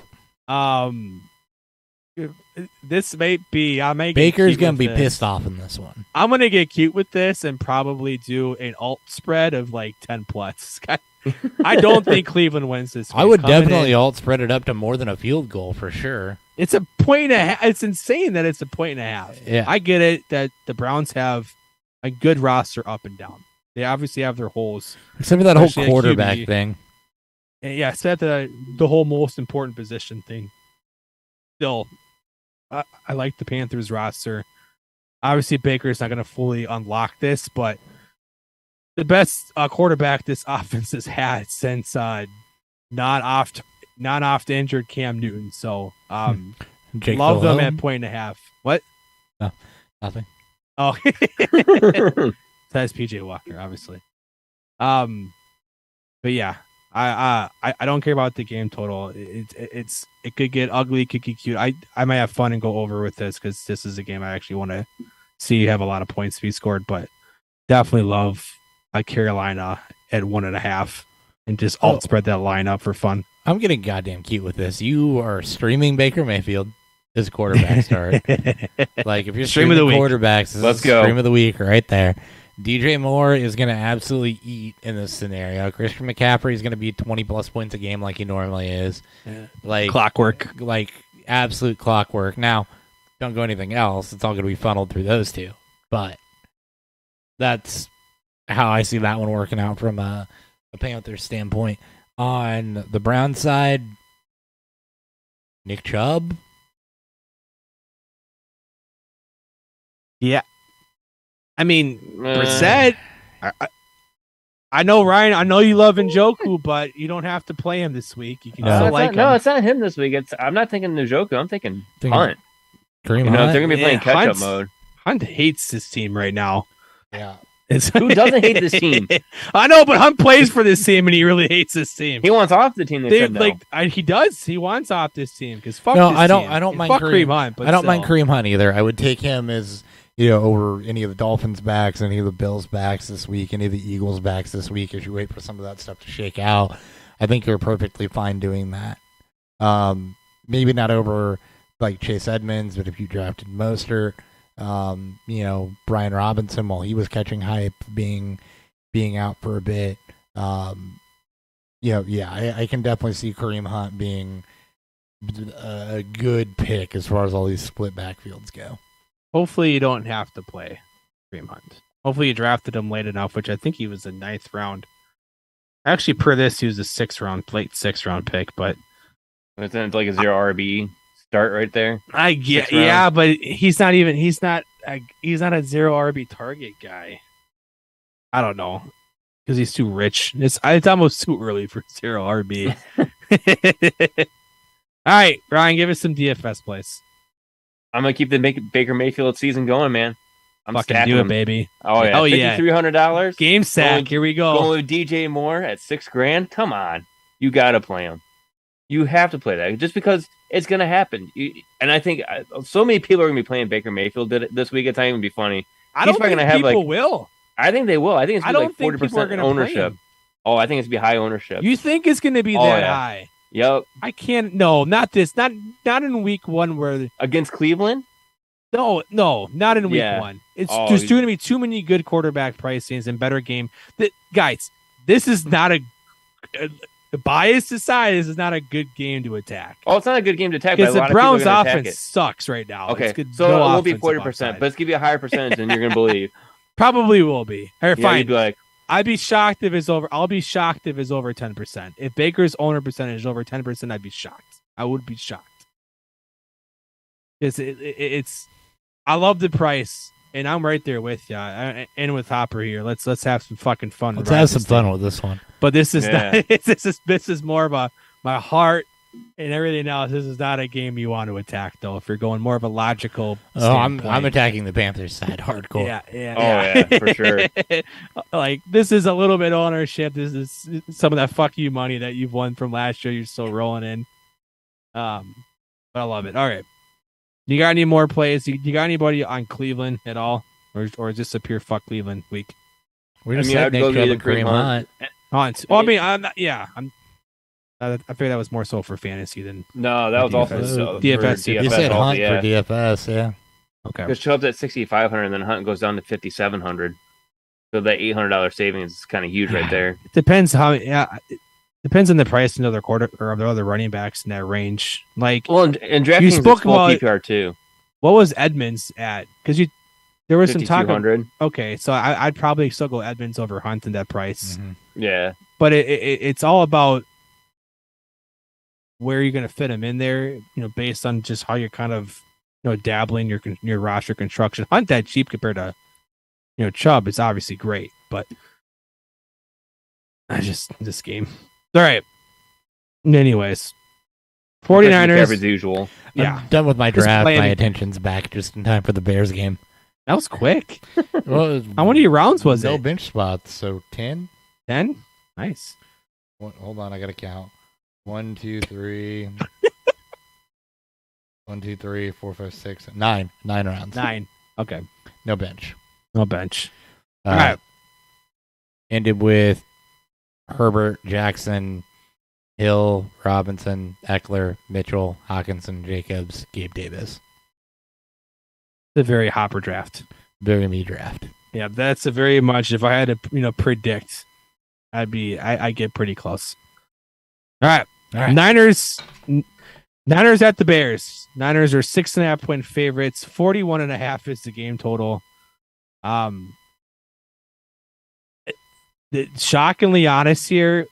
Trey Lance week 1. Do you really want to ride a 7-point favorite? No. Are they probably going to win? Yes. Yes. Yes. Are they? Is there a very realistic shot that they win by a touchdown? Absolutely. Do I want to bet that? No. I don't even want to bet the Bears at 6.5. I just this offense is going to be that bad, and it could get ugly early. And maybe you see a Niners Detroit week 1 last year where somehow, some way, the Bears make a comeback and make it closer than it should be. There's nothing about this game I like at all. I don't like the 6.5 spread for the Niners and having to trust Lance in his first game as a true starter. And I don't trust the Bears offense to actually keep this thing relatively close if it gets out of hand. And if it gets out of hand right away, it could be I don't trust, quickly turned into a run the football with Elijah Mitchell. I don't trust the Bears O-line against the Niners passing rush. That too. right. I don't. It's bad all around. This is one of the ugliest games of the week, and it's a game that you would hope you could bet somewhere, some way, and you can't even do that. So I would look at this game and just fucking black it out like it doesn't even exist for DF or for sports betting. That's just my thought process in this. Yeah, and for fantasy, I'm not much better. The Bears defense is going to be bad. So, Debo, obviously, the way that they use him, you can feel confident in that. Obviously, Elijah Mitchell. And you're going to play George Kittle because of where you drafted him. Ayuk, I wouldn't get cute. I don't think this game's going to be high enough scoring to rely on that. And you're going to want to see how he does with Trey Lance. On the Bears side, it's pretty much Darnell Mooney. Lots been made this offseason about David Montgomery and Khalil Herbert and what that split's going to look like. The coaching staff not necessarily being in favor of Montgomery. I think you can play him, but, you're going to want some more upside in your lineup than that. I think that Montgomery, if you play him, you're really looking at floor. I don't think he's terrible. I just don't think you're going to get a lot of boom out of that, especially, again, this is a mismatch up front and in the trenches between the Niners pass rush and run block in run stuffing versus the Bears offensive line. You're going to learn a lot about what the Bears offense is going to look like and how much they progressed. You're going to learn a lot about both quarterbacks in this one. That being said, they both offer good rushing floor, but don't get cute. No need to get cute in this one. So Montgomery for floor, Mooney you're fine with. They're going to be playing from behind, and he's going to be the top target easily. You can find better tight ends to stream than Cole Kmet. On the Niners side, Elijah Mitchell, obviously, Kittle, because of where you drafted him, and then Deebo Samuel, I think, should be pretty well insulated.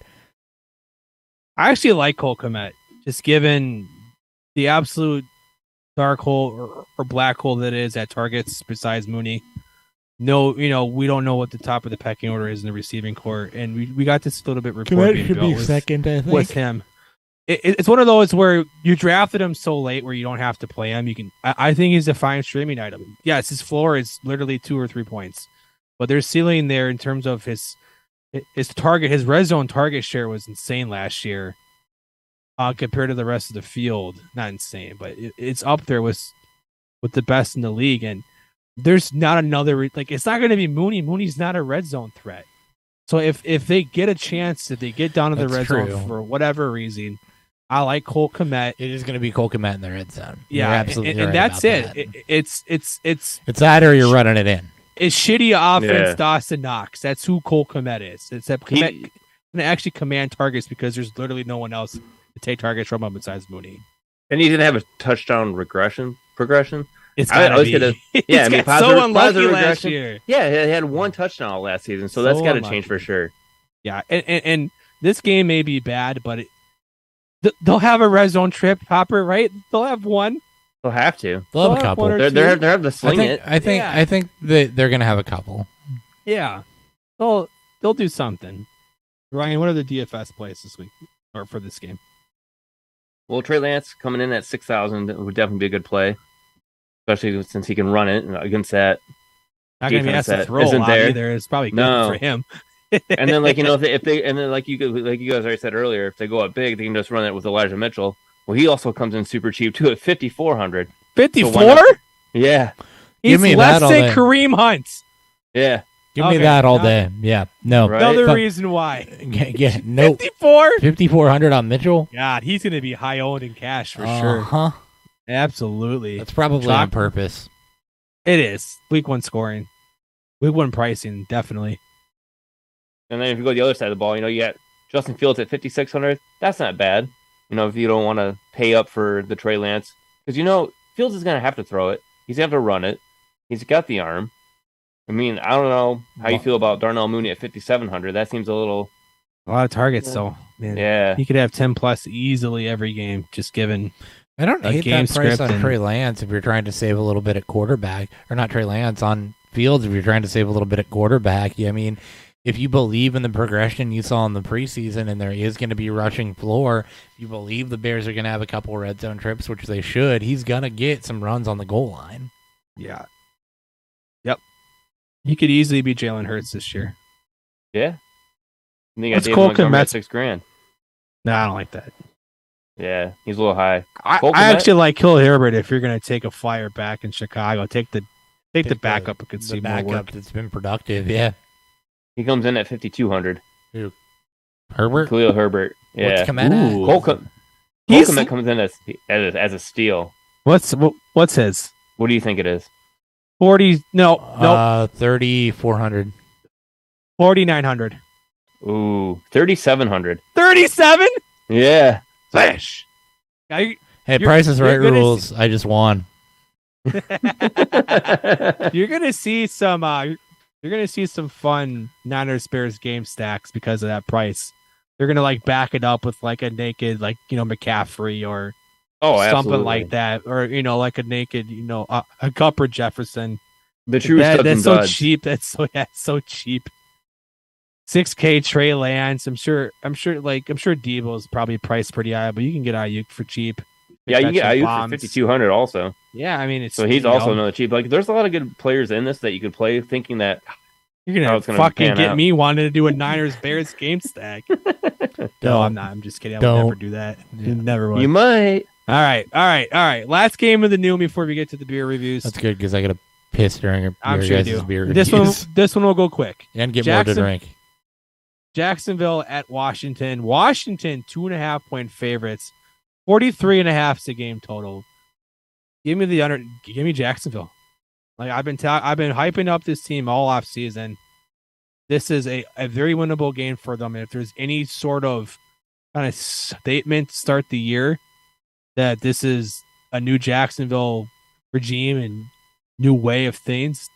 Go to Washington, beat up on beat a good defensive team, but a struggling offensive team. This could be a statement win for them to start off the year. I love Jacksonville plus 2.5. Money lines at 120, so you get a slight bump into that. Love it. That's one of my favorite plays this week. Is either the Jacksonville spread or just the Jacksonville, flat money line. So I'm gonna be over under I don't like. I'm gonna be a little bullish on Jacksonville as well from a fantasy perspective. You've got a Doug Peterson offense, which traditionally has made good work out of the tight end. You've got a new tight end here in Evan Ingram, and Dan Arnold was a favorite target of Trevor Lawrence. I'm all in on Evan Ingram this week. Travis Etienne should get the majority of the running back work, which should be plentiful. Especially in the receiving game, there's a lot of line of scrimmage stuff to Agnew. Expect a lot of high percentage throws to get Lawrence comfortable, especially to start the season. Etienne should be a direct beneficiary of that. James Robinson, can't imagine that he's going to get a ton of run, especially coming right off the Achilles injury. And then, obviously Christian Kirk, we made a lot about him as a steal of a pick in a relatively neutral game script. They're targeting the crap out of him. The type of player that he is, I fully expect him to have a good floor and some wide receiver 3 value with upside, which makes him an immediate start for me as well. So I'm pretty bullish on this. I really like the way Ingram profiles and ETN, and I think Kirk is going to give you some really good floor here out of the Jacksonville offense. As far as the Washington offense goes, Jacksonville's defense, while they've added pieces, still not good. It is going to be a work in progress. I do expect, that you should start Terry McLaurin. Just upside, he's the most experienced receiver here. Logan Thomas is a big question mark going into week 1. Not sure he's going to play. So more target volume should funnel to McLaurin.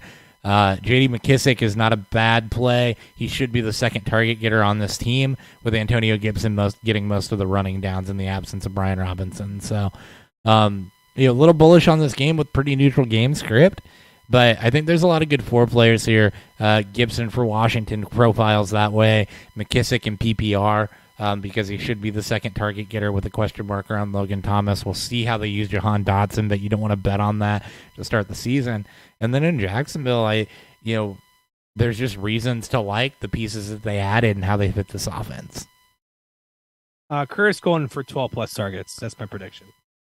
They're gonna be like, all right, this is why we paid him all that guaranteed $84 million. This is why we reset the wide receiver market. I got the floor on that at 7, so you're still happy there, and I think that 12 is very reasonable. I think first play of the game, play action Kurt. Lawrence shotgun. No, not even play. Just Lawrence is shotgun sending Kurt out. Okay, now you're getting too cute betting on plays, but ooh, there we go. Fucking degenerate. All right. Oh yeah. Well, Ryan, DraftKings loves it too. They love Jacksonville. They have Trevor Lawrence, 5,600. Travis Etienne, 5,600. Christian Kirk, 5,100. I will take that at the wide receiver spot all day. Cheap. Evan Ingram, 3,500. Yep. They know what they're doing. They're sucking us in. Week 1, baby. They want you to keep betting. Mm-hmm. Yeah, I mean, it's just exactly how you guys said it. We're seeing this improved offense coming. Everyone wants to see what it can do. So, of course, we're all talking about it. So we're all going to be all over this Jacksonville game. And, going on the Washington side, I mean, Antonio Gibson, $5,800. I'll take that just because it's a cheap running back. He's an RB1 for that team. He's going to get the early down work for sure. Yeah, he's always been like a middling RB2 over the past couple fantasy seasons. So, as a fantasy perspective, I look at it kind of like that way also. So with $5,800, I wouldn't mind putting him in as my RB2 or flex play. And then that's pretty much it. Like, that's all I'd really play on the What's McKissick Washington at, side. just for my knowledge? 5,100. Oh, meh. It's a little pricey given some of the other guys than a couple $100 of that. What's McLaurin at? 6,500. Yeah. I would go Kirk over McLaurin and at the price absolutely. point. Absolutely. I mean, it's a cheap game sack, too. Again, that's generally the best ways to take down the milli maker when you're building those big tournaments. I wouldn't use this game really for cash. It's just there's still some question marks. There's a reason why these players are priced this cheap, and it's not just because it's week 1 pricing, but we are bullish. We absolutely love this Jacksonville offense. They've been a value all off season. And Lawrence is he may not, he may not come out and prove there's still a good front four when they're healthy out there in Washington, and their offensive line, while it keeps improving, it's not quite. I don't know if it's quite there yet, but it's see this team hang up some points on them. Not be surprised. All right, beer review time. Beer review. Beer review.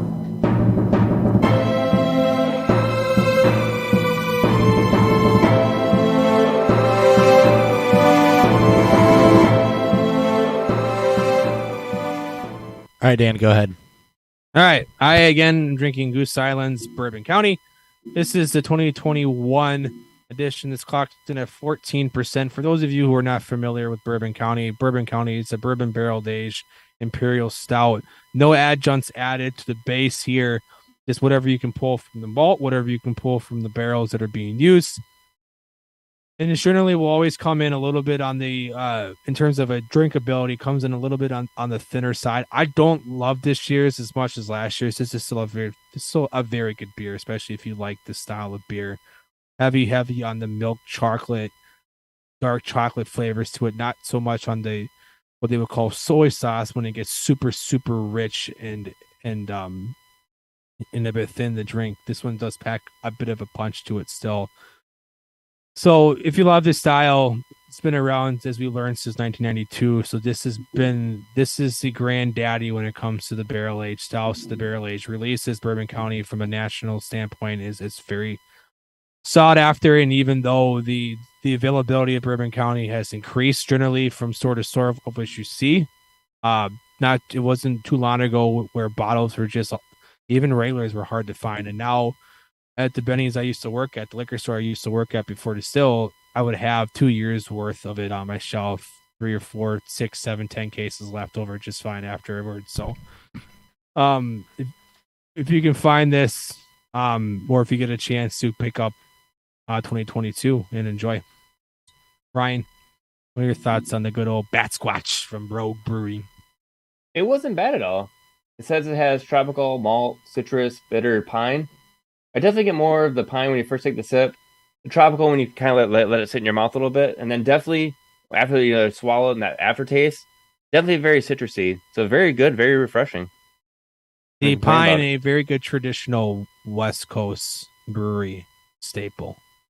And like the piney flavors. Yeah, it wasn't too bad. Goes good with white cheddar, grilled salmon, and strawberry shortcake too. That's what it says on the can. Pretend like I don't know it says that on the side of the can. Yeah. I don't know if I drink that with a strawberry shortcake, but hey, I guess the citrus would help with cut through the sweetness. All right, Hopper, as you know, is deep into your beer. Yep. So Civilized Oktoberfest. Color-wise, about perfect to what you would. It's a nice copper, very good clarity. So excellent lagering. On the nose, definitely get moderate caramel notes. There is some medium-low toasty bready notes to it, exactly what you'd expect. Where that really shines is on the palate. So mentioned before on this show, something you should know when you're drinking German beer, especially a lot of these higher malt styles that come out around this time of year, do not drink them ice cold. They are not designed to be drank ice cold. More of the flavors are going to come out. You're going to get more of the depth of that beer drinking it between, 45, 50 degrees. A cool room temp, close to what it's lagered at. When this beer heats up to that temperature, you're getting these nice, brown bread and bread crust and toasty notes to it. That's just supported by a little bit of a caramel backbone. Very, very mild bitterness from the hops. It's not really perceptible there. With this, medium kind of drying finish that's going to draw you back in, but there's a lot of great malt depth to this with those bready, toasty, and caramely notes that come out of it. This is a classic example of the beer. Easily would score in the mid-40s for me if I was judging it on a score sheet. Very, very good example. Civil Life is one of the better Oktoberfest beers in the area. So you can get it, absolutely go for it. Again, just classic example of the style. Great job by them. I like the coolness of it. So basically, what you're saying is, you don't want it ice cold, and you don't want it cold. So you almost want to put it like in a wine cooler type of fridge. Yeah, where you have pretty like much. the fluctuation range. Yep, pretty much. And, or just take the can out and let it sit for 10 or 15 minutes before you pop it open. So the second one I poured here had actually been sitting on the desk for the first 30-ish minutes of the show and was about the perfect temperature. And it was pulled out of a fridge that was 35 degrees. So just let it kind of free your eyes up into the mid-40s and then drink it. You're going to get a lot more character out of that. That's true for any beers that are malt forward. Absolutely. Actually, one of the worst things you can do to a beer is pour it in a frosted glass. Because you're going to kill all the flavor. Whoops. All right. Well, yeah. I hate anybody that serves beer in frosted. Just Unless it's Bud Light, then I don't really want to taste it. Please put it in a frosted glass. sure, fine. You know it doesn't need a frosted glass? All reliable here. Old reliable. All reliable. All right, 3:00 games. One thing of note: there's not 2 Monday night games this year. There's just one. Thank God. Don't have to deal with that. They finally realized the West Coast game kept everybody up too late unless you I lived know. on the West Coast. Oh shit! All right. Speaking of West Coast games, battle of the new teams in their new territories. Raiders at the Chargers. Chargers are 3.5-point favorites. Battle of the Lost. The battle of the loss. Chargers are 3.5-point favorites at home. 52.5 is the game total. I like the Chargers to come out and win this game. Not only win this game, but cover. Tough break for them in Week 18 last year, and in that heartbreaking loss to the Raiders. 52.5 feels like one of those fun game totals. Not the highest game total. We'll get to that here shortly, but I love the over. Both offenses we're going to see some potential fireworks. Derek Carr may be the worst quarterback in that division, but he can definitely quarterback a game where it's a shootout. So absolutely love it. Chargers 3.5 and the over. Yeah, for fantasy wise, you're going to be bullish on this one too. On the Chargers side of this, I hate saying that you should play Mike Williams, but you should play Mike Williams. Again, could be a shootout. Obviously fine with Keenan Allen, Austin Eckler, Justin Herbert. Josh Kelly listed as the backup right now. Isaiah Spiller actually listed 4th on the depth chart. Just keeping tabs on that. Not really any fantasy purposes there. On the Raiders side of this, look, a lot's been made about Josh Jacobs over the offseason. There's no back on the Raiders right now that I'm worried about threatening Josh Jacobs necessarily. Zamir White, I think I saw that he has been listed as deep as 4th on this depth chart. Arlad's has him at 2, but I thought I saw a report earlier that had him at 4. Amir Abdullah, we've seen him year after year after year. So Josh Jacobs completely okay with, especially given all the running back by committee that's going around. Now, flip side of this is that the Chargers do have a good secondary and they do have a good pass rush. And that could slow the Raiders down. That doesn't mean that you're not starting Devontae Adams and Darren Waller and Hunter Renfrow, because you should. It's going to be a high-scoring game. You drafted them to start them. Hunter Renfrow is absolutely going to have a boatload of floor, and there's a lot of options to cover here. But, don't be surprised if you don't get big blow-ups, especially from Adams in Week 1, like, what you might be used to with Rodgers. He could have a very, very, floor-side game, especially if J.C. Jackson plays in this one. So just pay attention to that, because the Chargers do have a good defense. They have a good pass rush, good secondary, and that could absolutely slow down this Raiders offensive attack, although a lot of people to cover. So start them. You're at least going to get floor performances. I don't think they're going to be shut down entirely. It just could prevent it from being a full blow-up. Yeah, I'm still on the play all fantasy players with the balls. No, I'm with you. Up. Just Yeah. kind of trying to set expectations there. That Oh no, for Yeah. sure. We always know that the Chargers look absolutely phenomenal on paper. Again, they're my they got to Super stay Bowl healthy pickers. on defense, so that's the thing that they never do. Absolutely. They're That's the biggest thing that phenomenal on fights them. paper, and they're never healthy on defense, especially in the secondary. They have the Yes. worst luck with secondary pieces getting hurt. It's just insane. But again, very fun game.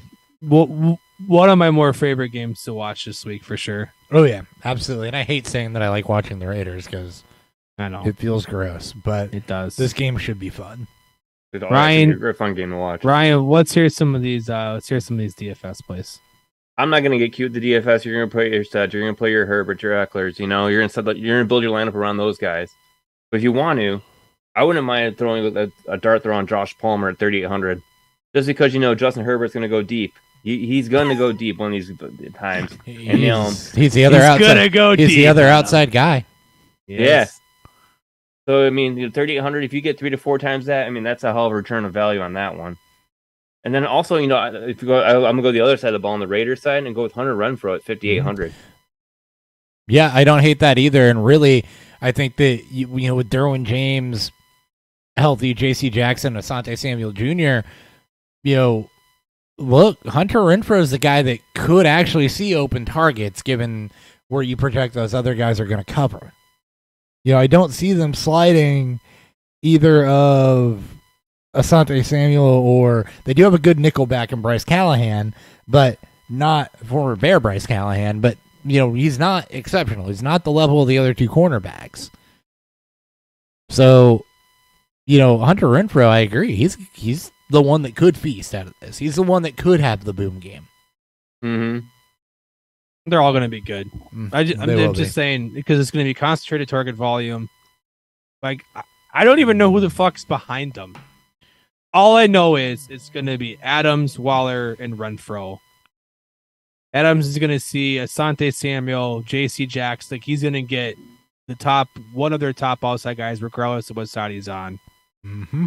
And Waller is going to see Derwin James, Renfrow. Hoppers you mentioned, who's going to cover him in the slot? Third and Renfrow, baby. And Nasir Adderley, yeah. Bryce Callahan is a good slot cornerback. He is. But Hunter Renfrow is an otherworldly route runner. That is a mismatch. Things All right, let's move on to a game that's not fucking fun and very much disgusting. Giants at the Titans. Titans are 5.5 point favorites at home. 43.5 is the game total. I want nothing of it. The Giants could cover 5.5, but it's on the road. They have a whole new offense, whole new team. It feels like everything feels reconstructed and built up. Mm-hmm. But Tennessee is out. It's without AJ Brown. Derrick Henry's coming off of his injury. We don't know what that's going to look like. Yes, they're going to force, feed him the football, but 29-year-old running back with a screw in his foot doesn't feel sexy, especially for betting wise, where this offense could struggle to produce points. This game could struggle to produce points. And 43.5 feels like a lot. Take the under. Fuck the spread. But if you're going to have to take the spread, you can lean the Giants at 5.5 or plus 5.5. Yeah, I don't love this game for fantasy either. I'm looking at the two running backs and not a whole lot else. I mean, if you have to start a wide receiver here, it's Robert Woods and a healthy Kadarius Toney. But I don't want anything to do with the receivers in this game either. You got better options and higher scoring games most places, including a few more that we still have to talk about. Just get me completely out of this with anybody other than Derrick Henry or Saquon Barkley. Yeah. Robert Woods, I maybe. Because someone's going to have to catch some passes, but someone's going to have to catch some passes someplace, but I would rather have, run out the rookie and Tolbert, take a shot on running out Chris Godwin week 1, who should, play just shit his knee brace. Give me a Hollywood Brown or, Juju Smith-Schuster or, even Valdez-Scantling with the Chiefs, over what you're getting in this game. And that's just looking at what's left. Let alone the earlier games. This is totally a game you want to attack in DFS, isn't it, Ryan? Not at all. Not at all. I mean, it's easy. It's easy. Just take the two easy ones: Derrick Henry, Saquon Barkley. I wouldn't even take Henry. I'm sure Henry's price is not fun either. It's not fun. What is Henry's price? 8,600. Yeah, fuck. Nope. No. Barkley's probably 79, 78? Oh, you wish. No, he's a lot cheaper than that. 6,100. He's a bargain. 61? Yeah. Yes. Oh, fuck. I'll take that. Let's go. Naked Barkley all day with naked Komet and I'll take naked Barkley. Just naked Barkley. I mean, just throw him in the 80s. Those quads on a naked Barkley, you got to go for the naked Barkley. God, he's going to be That's someone that can be 35% plus in cash exposure. Oh, yeah, God. he's a chalk play this week. 61. Thanks, DraftKings. Thank you. Right? All right. Let's move on to a game with a little more excitement. Unless there's anything else. Is there any other DFS, Ryan, that you want to I mean, if you're play? really Throw gonna, out there? if you're gonna really want to play a wide receiver out of it, it'd be like Hopper said, the Giants side, and it's Kadarius Toney at 4,100. He's the cheapest out of pretty the damn cheap, yeah. yeah. So the cheapest one, he's he's still the best playing. he's least expensive. Like he costs less than Galladay and Sterling. Yeah, yeah. Sterling's at Okay. 49 and Galladay's at 48. Yeah. Jesus. I'll think All right. I would take Tony at that price if I'm looking to just plug somebody in that Yeah. can break one. A cheap option with some upside. Mm-hmm. All And right. then the Titans maybe Hooper at best if you want to go really cheap tight end at 3,700. I don't mind Hooper either. I don't mind Yeah. that. He had a relatively high red zone target share last year, and it's really just Woods until Burks gets up to speed. I'd imagine Burks is gonna have a package, but he'll see the field. They're just gonna ease him into it. So Yeah, maybe Hooper can sneak in a couple early season touchdowns before Burks gets ramped up to 100%. Yep. All right, let's move on to a game that's actually exciting. Chiefs at the Cardinals. Oh, This should buddy. be your highest game total of the week, but is he? Chiefs should be. I think it is. Chiefs are 5.5-point favorites. Over/unders at 53.5. I actually kind of like Arizona. Again, this is high spread. No Hopkins does hurt, but they got to come out and try to prove something. and that's why I'm surprised that this is the highest spread of the week, or Not spread.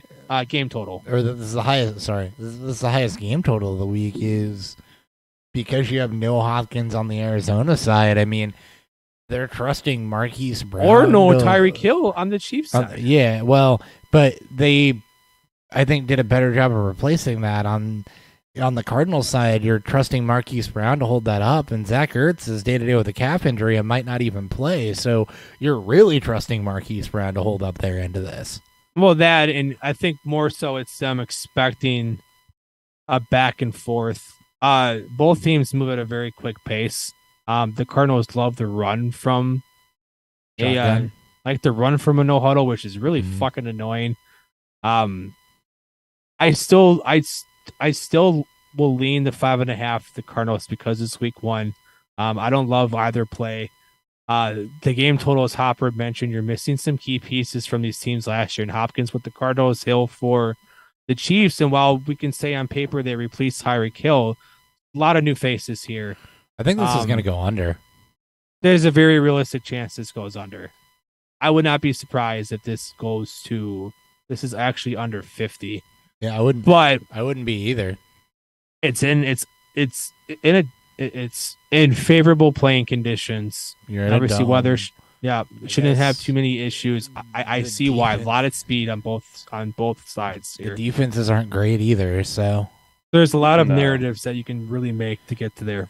We Yeah. got our question though. Okay. First in season question. Alex McBuckets. What's up, McBuckets?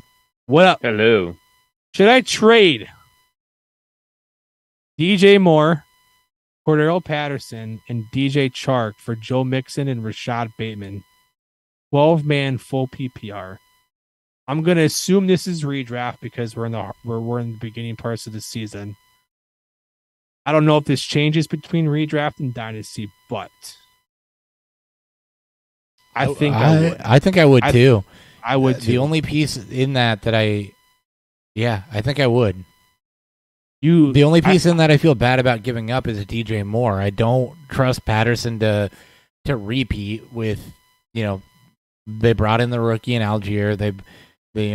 He's not even being slotted as a starter. He's going to be a receiving back on a low scoring offense that might mix in as a wide receiver. So I don't trust, and he fell off last year anyway. So I don't trust Patterson to reprise that. Chark is a pure dart throw that has some unrealized upside, but could also easily be the fourth receiving option on that team. You're going for, a second receiving option with more upside in Bateman and Joe Mixon, who should easily be a back end running back 1. I would absolutely make that trade because the only thing I'm missing is DJ Moore in that deal. I think you're getting more value back in return. Yep. This is Nailed it. redraft. I don't think it would matter between. I would take this side in both redraft and dynasty. Not to say that Bateman, can outproduce DJ Moore, but he could absolutely outproduce DJ Moore this year. Mhm. Both offenses are not elite, but if I'm betting on one to take the step, I'll bet on the receiver that's actually in a funneled offense. May not be as prolific of a passing offense. And are we really that sure that Baker is a far better quarterback of throwing the football than Lamar? You are making a head in this deal significantly in upgrading Patterson into Joe Mixon and only giving up DJ Chark and a half of DJ Moore to do so. And Right. still Don't get panic. Bateman. I would Still get Bateman. I would do this deal even without Bateman almost. That's a you're Yeah. it's They're like- it's a little more.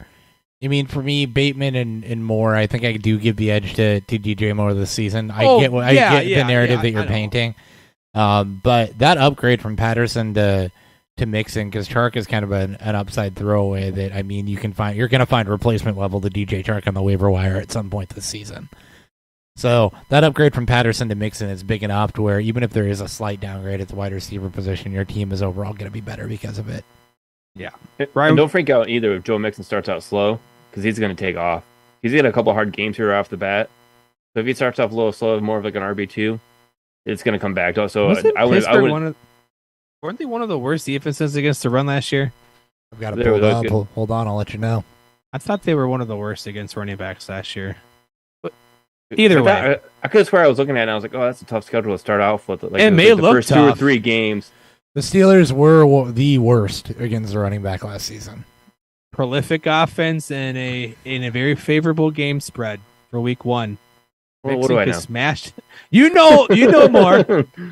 I Well, think that was the misconception about Pittsburgh is that their defense Because they have is a good actually pass elite. rush and a relatively okay secondary. You miss the fact that they're good against the run and or bad against the run, and we actually see that a pretty good amount.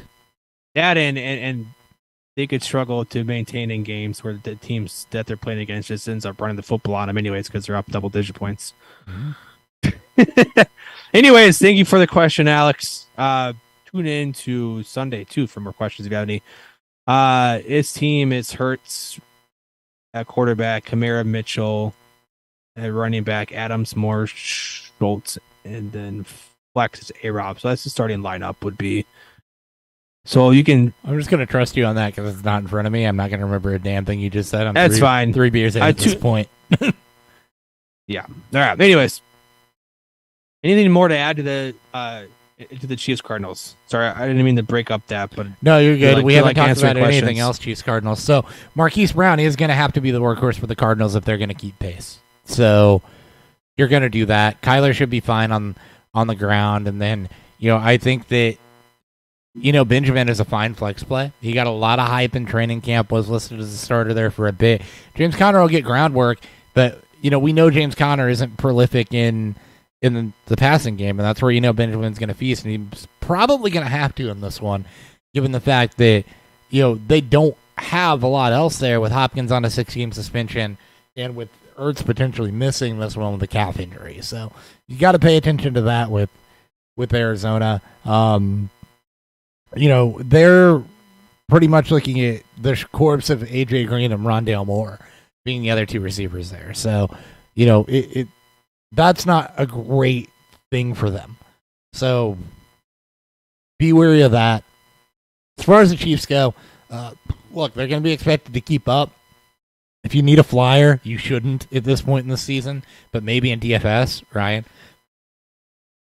I like Juju Valdez. Smith-Schuster? No, Juju's a little bit more than a flyer for me. I was going to say Valdez Scantling, replacing in that field stretching role, I think is something to pay attention to. I like him over Hardman. And I think that you could definitely see some benefit for that, especially as what should be a cheaper option, in what should be, like Dan mentioned, a fast-paced game. Juju Smith-Schuster is what I really like here to take over a lot of that Tyreek Hill volume, along with Travis Kelce. Though I'm starting Juju Smith-Schuster, and I'm starting Juju Smith-Schuster with confidence. As far as the backfield goes for the Chiefs, I really am leaning on an avoid there in what should be a heavy receiving game. You've got 3 backs that can receive. It's just a matter of who it's going to be, who are they going to use. Edwards-Helaire, the incumbent, Jerick McKinnon coming off of a very strong playoffs, especially as a receiver, and Isaiah Pacheco, the rookie.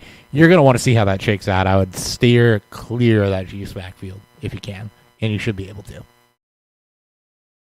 Yeah, it just depends where you took CH, but most people probably have him as an RB3. You took him late, and it doesn't matter where you took him. It's not the right play. Don't. Yeah. I just want to throw good advice for week 1, by the way. Don't let draft capital dictate your decisions. If it's a bad matchup, it's a bad matchup. If it's an unsure thing and you took a dart throw, it's an unsure thing and you took a dart throw. Don't let draft capital dictate your decision making. Well, I mean, it's more or less speculating on probably how the rest of the rosters would look like. I don't hate the matchup for CH. I fully expect them to be the starter and get the workload week 1. Would you rather play him or Miles Sanders? I'd rather play CEH than Miles Sanders. I think that's where a lot of the questions are going to. That's if you're talking about, backfields that we're concerned with. Would you rather play CEH or Singletary? I'm a little more confident in the CEH workload, but I also acknowledge that I could be very wrong about that with how Singletary finished last season. And I'm not disagreeing. I'm basically just. I think those are a lot of the questions, and hopefully a lot of you have him as your RB3. You don't have to worry about it. You can play. You probably, safer floor with maybe a little higher upside in plays, not have to worry too much about CH outside of maybe flex. That's a good call out though to project what some of those decisions might be or who he's going to be close to. Because there's a realistic possibility, especially if you went heavy wide receiver early, that you did go Miles Sanders and CEH and you're making that decision, or Devin Singletary and CEH, and you went for some of those lead committee backs. And I do think that Singletary is really close for me, but I think the game script should be pretty similar. And CEH does have a little bit more insulated of a role than Singletary. James Cook's who I worry about with Singletary cutting into some of that. Although, again, McKinnon was dynamic last playoffs for the Chiefs, and I have a hard time quitting him. So, it's how Vikings fans were for a long time. All right, Ryan, give us some DFS plays. We'll definitely be playing CEH this week at $5,400. You can't go wrong. Not a terrible game. I would rather have who else was it? Saquon there's far better prices. 5,200. Chase Edmonds. Who else was there? You had Hunt in that area. There's somebody in that area I really liked that I just drooled over. Elijah Mitchell. That was it. Yep. Yeah. It's not a bad game stack price, so. No. Juju Smith-Schuster comes in at $5,200. Marquez Valdez-Scantling, $4,700. Hey, DFS, Hail Mary. That dude could go out. Give me Sammy Watkins this week. Valdez-Scantling? Right? Yeah, absolutely. Absolutely at $4,700. That game script.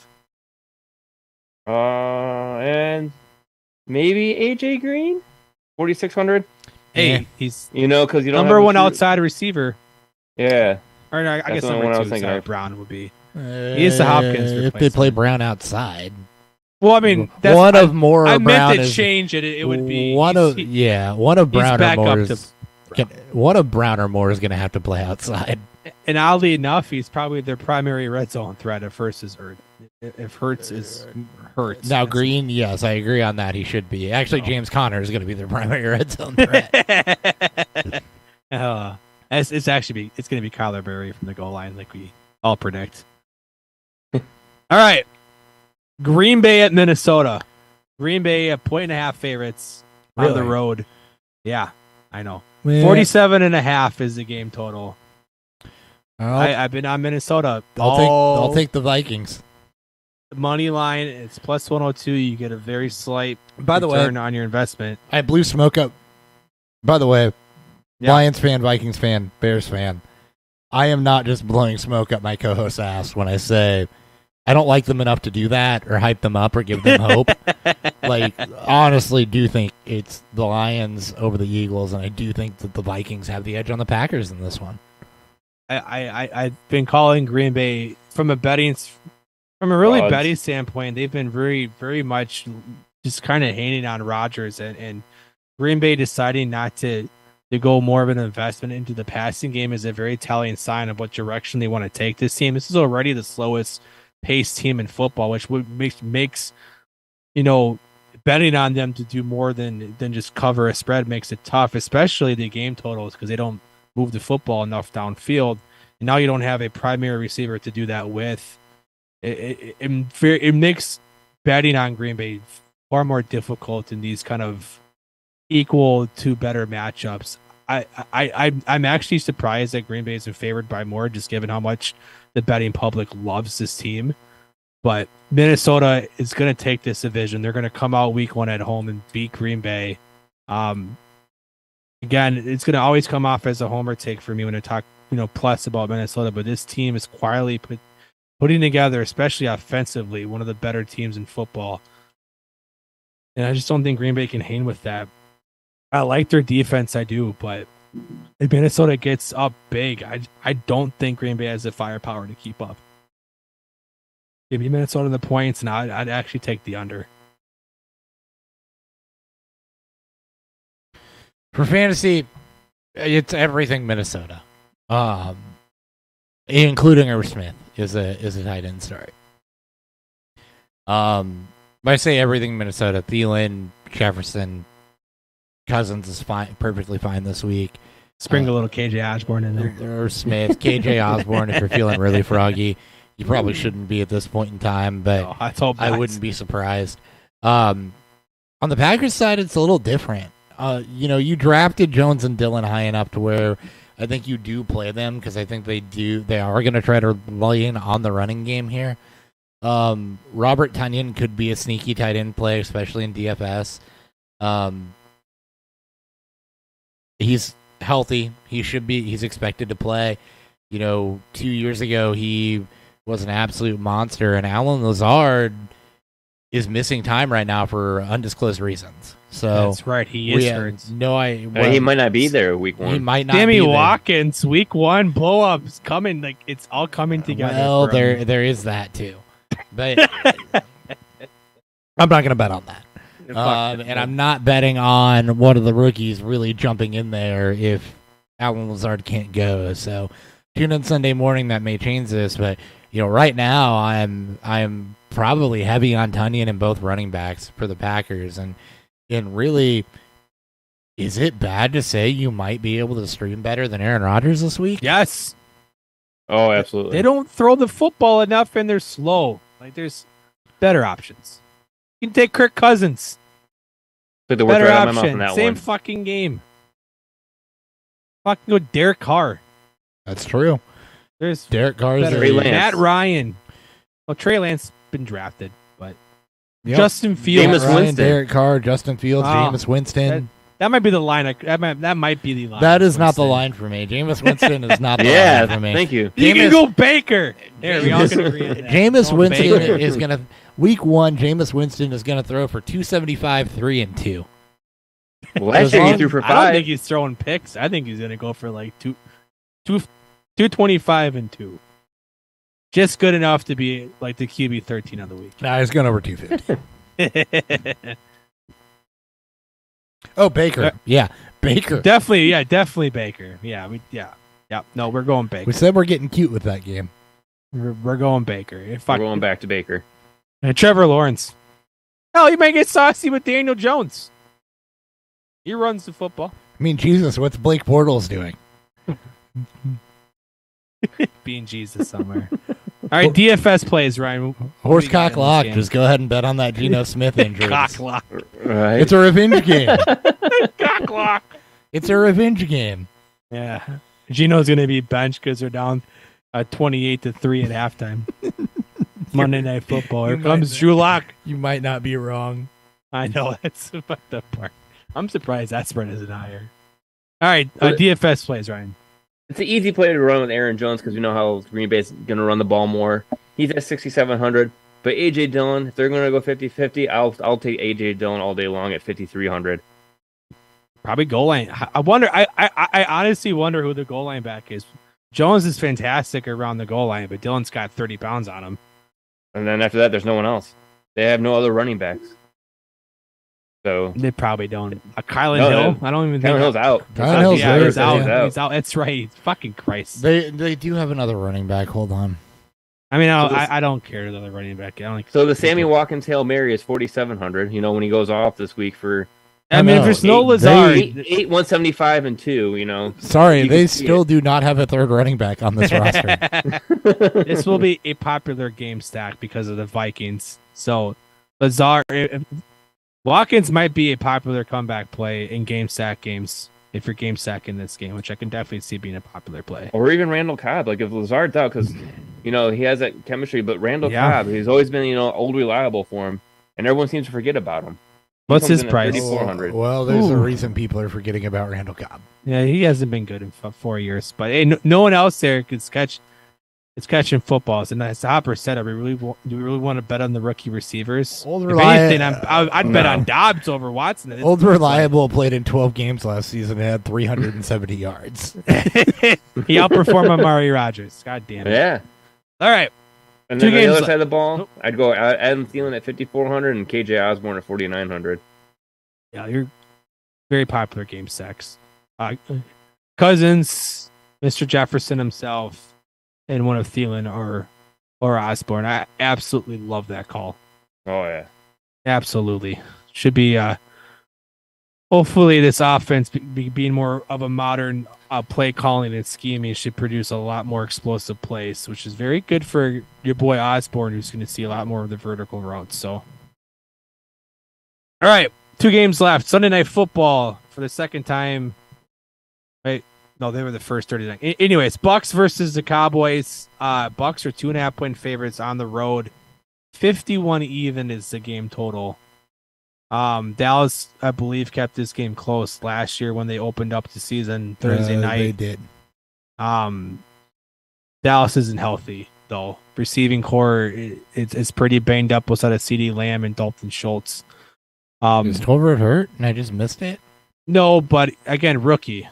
And this could be a very funneled offense. Maybe even see a little more Tony Pollard lined up with Zeke there. I like Tampa Bay to cover this game. Dallas or Hopper threw a little bit of coldness on my Philly take, reminding us about Dallas and what they'll be within this division. And Dallas should be competitive. Their offensive line, well, they did add Jason Peters, who's also fucking old. Did they get that done? I know they were talking to him. Yeah, they signed him, I think, yesterday. Played for the Bears I- last year. He was all right still. Yeah. It should help improve. I still like Tampa Bay, though, 2.5. Game total wise, I like this to go over. I think Dallas will keep this close. Tampa Bay is battling their own offensive line issues, What's their the own over-under receiving again? room issues. 51 even. Okay. Yeah, I like It's- it. I like the over. It's a tad bit aggressive. I would have loved to see this at like 49.5. I'll keep it just under 50 would have been great, but it just moved to 50.5. The lines are moving. As we speak. 50.5. Move down half a point. People like the under. I'll still take the over though. If I can get an extra half point, I'll take it. All right. Sorry, Travis Etienne was trending, and I had to make sure What? why. Oh, Yeah, It wasn't bad. Make sure it wasn't bad. He's fine. He's good. okay, good. All right. Everything. Just everything in this game. It's going to be high scoring. Chris Godwin, his recovery is giving me some Cooper Cup vibes as far as return time, shedding the knee brace. Everything seems like it's been ahead of schedule. They haven't committed to him playing week 1, but the fact that he shedded the knee brace in practice, he's probably in pretty good shape to play week 1. Obviously, Mike Evans, Leonard Fournette. Look, you don't know. The only thing you're watching for Tampa and you're not starting for Tampa is who the hell's going to be the tight end. As far as Dallas goes, Dalton Schultz, CeeDee Lamb. Jalen Tolbert is the rookie that I would start this week. We look at all the rookies up and down this. Jalen Tolbert is the one I have the most confidence in what should be a high-scoring game. Should immediately be the wide receiver, too. And we know that in this offense, Dallas is not afraid to throw the football. So I do have some confidence in him to, give you startable value. And again, we've kind of been down on rookies all this year, but Dallas will throw the football. It is going to be a shootout. I am completely on board with Jalen Tolbert this week. And yeah, I think Pollard does mix in. We are going to see him mix in with Zeke. He was too productive for him to not mix in. Does he have 3 value to flex? Yeah, I think he does, especially in the receiving game. So this is a game where I'm just pedal to the metal. Give me everything that's fantasy relevant here. Yeah, it's hard to disagree. There's no real disagreement for me at all with that. To add to my wife, who's on camera now, who's just walked away.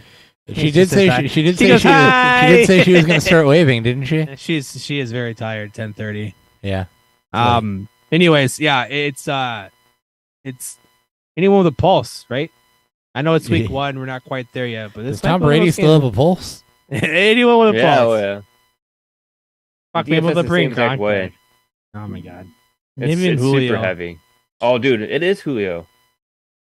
Dan, Speaking of right DFS, let's go, you man. took it right out of my mouth, man. You took it right out of my mouth. What is he at? Is he at 52? No. Lower.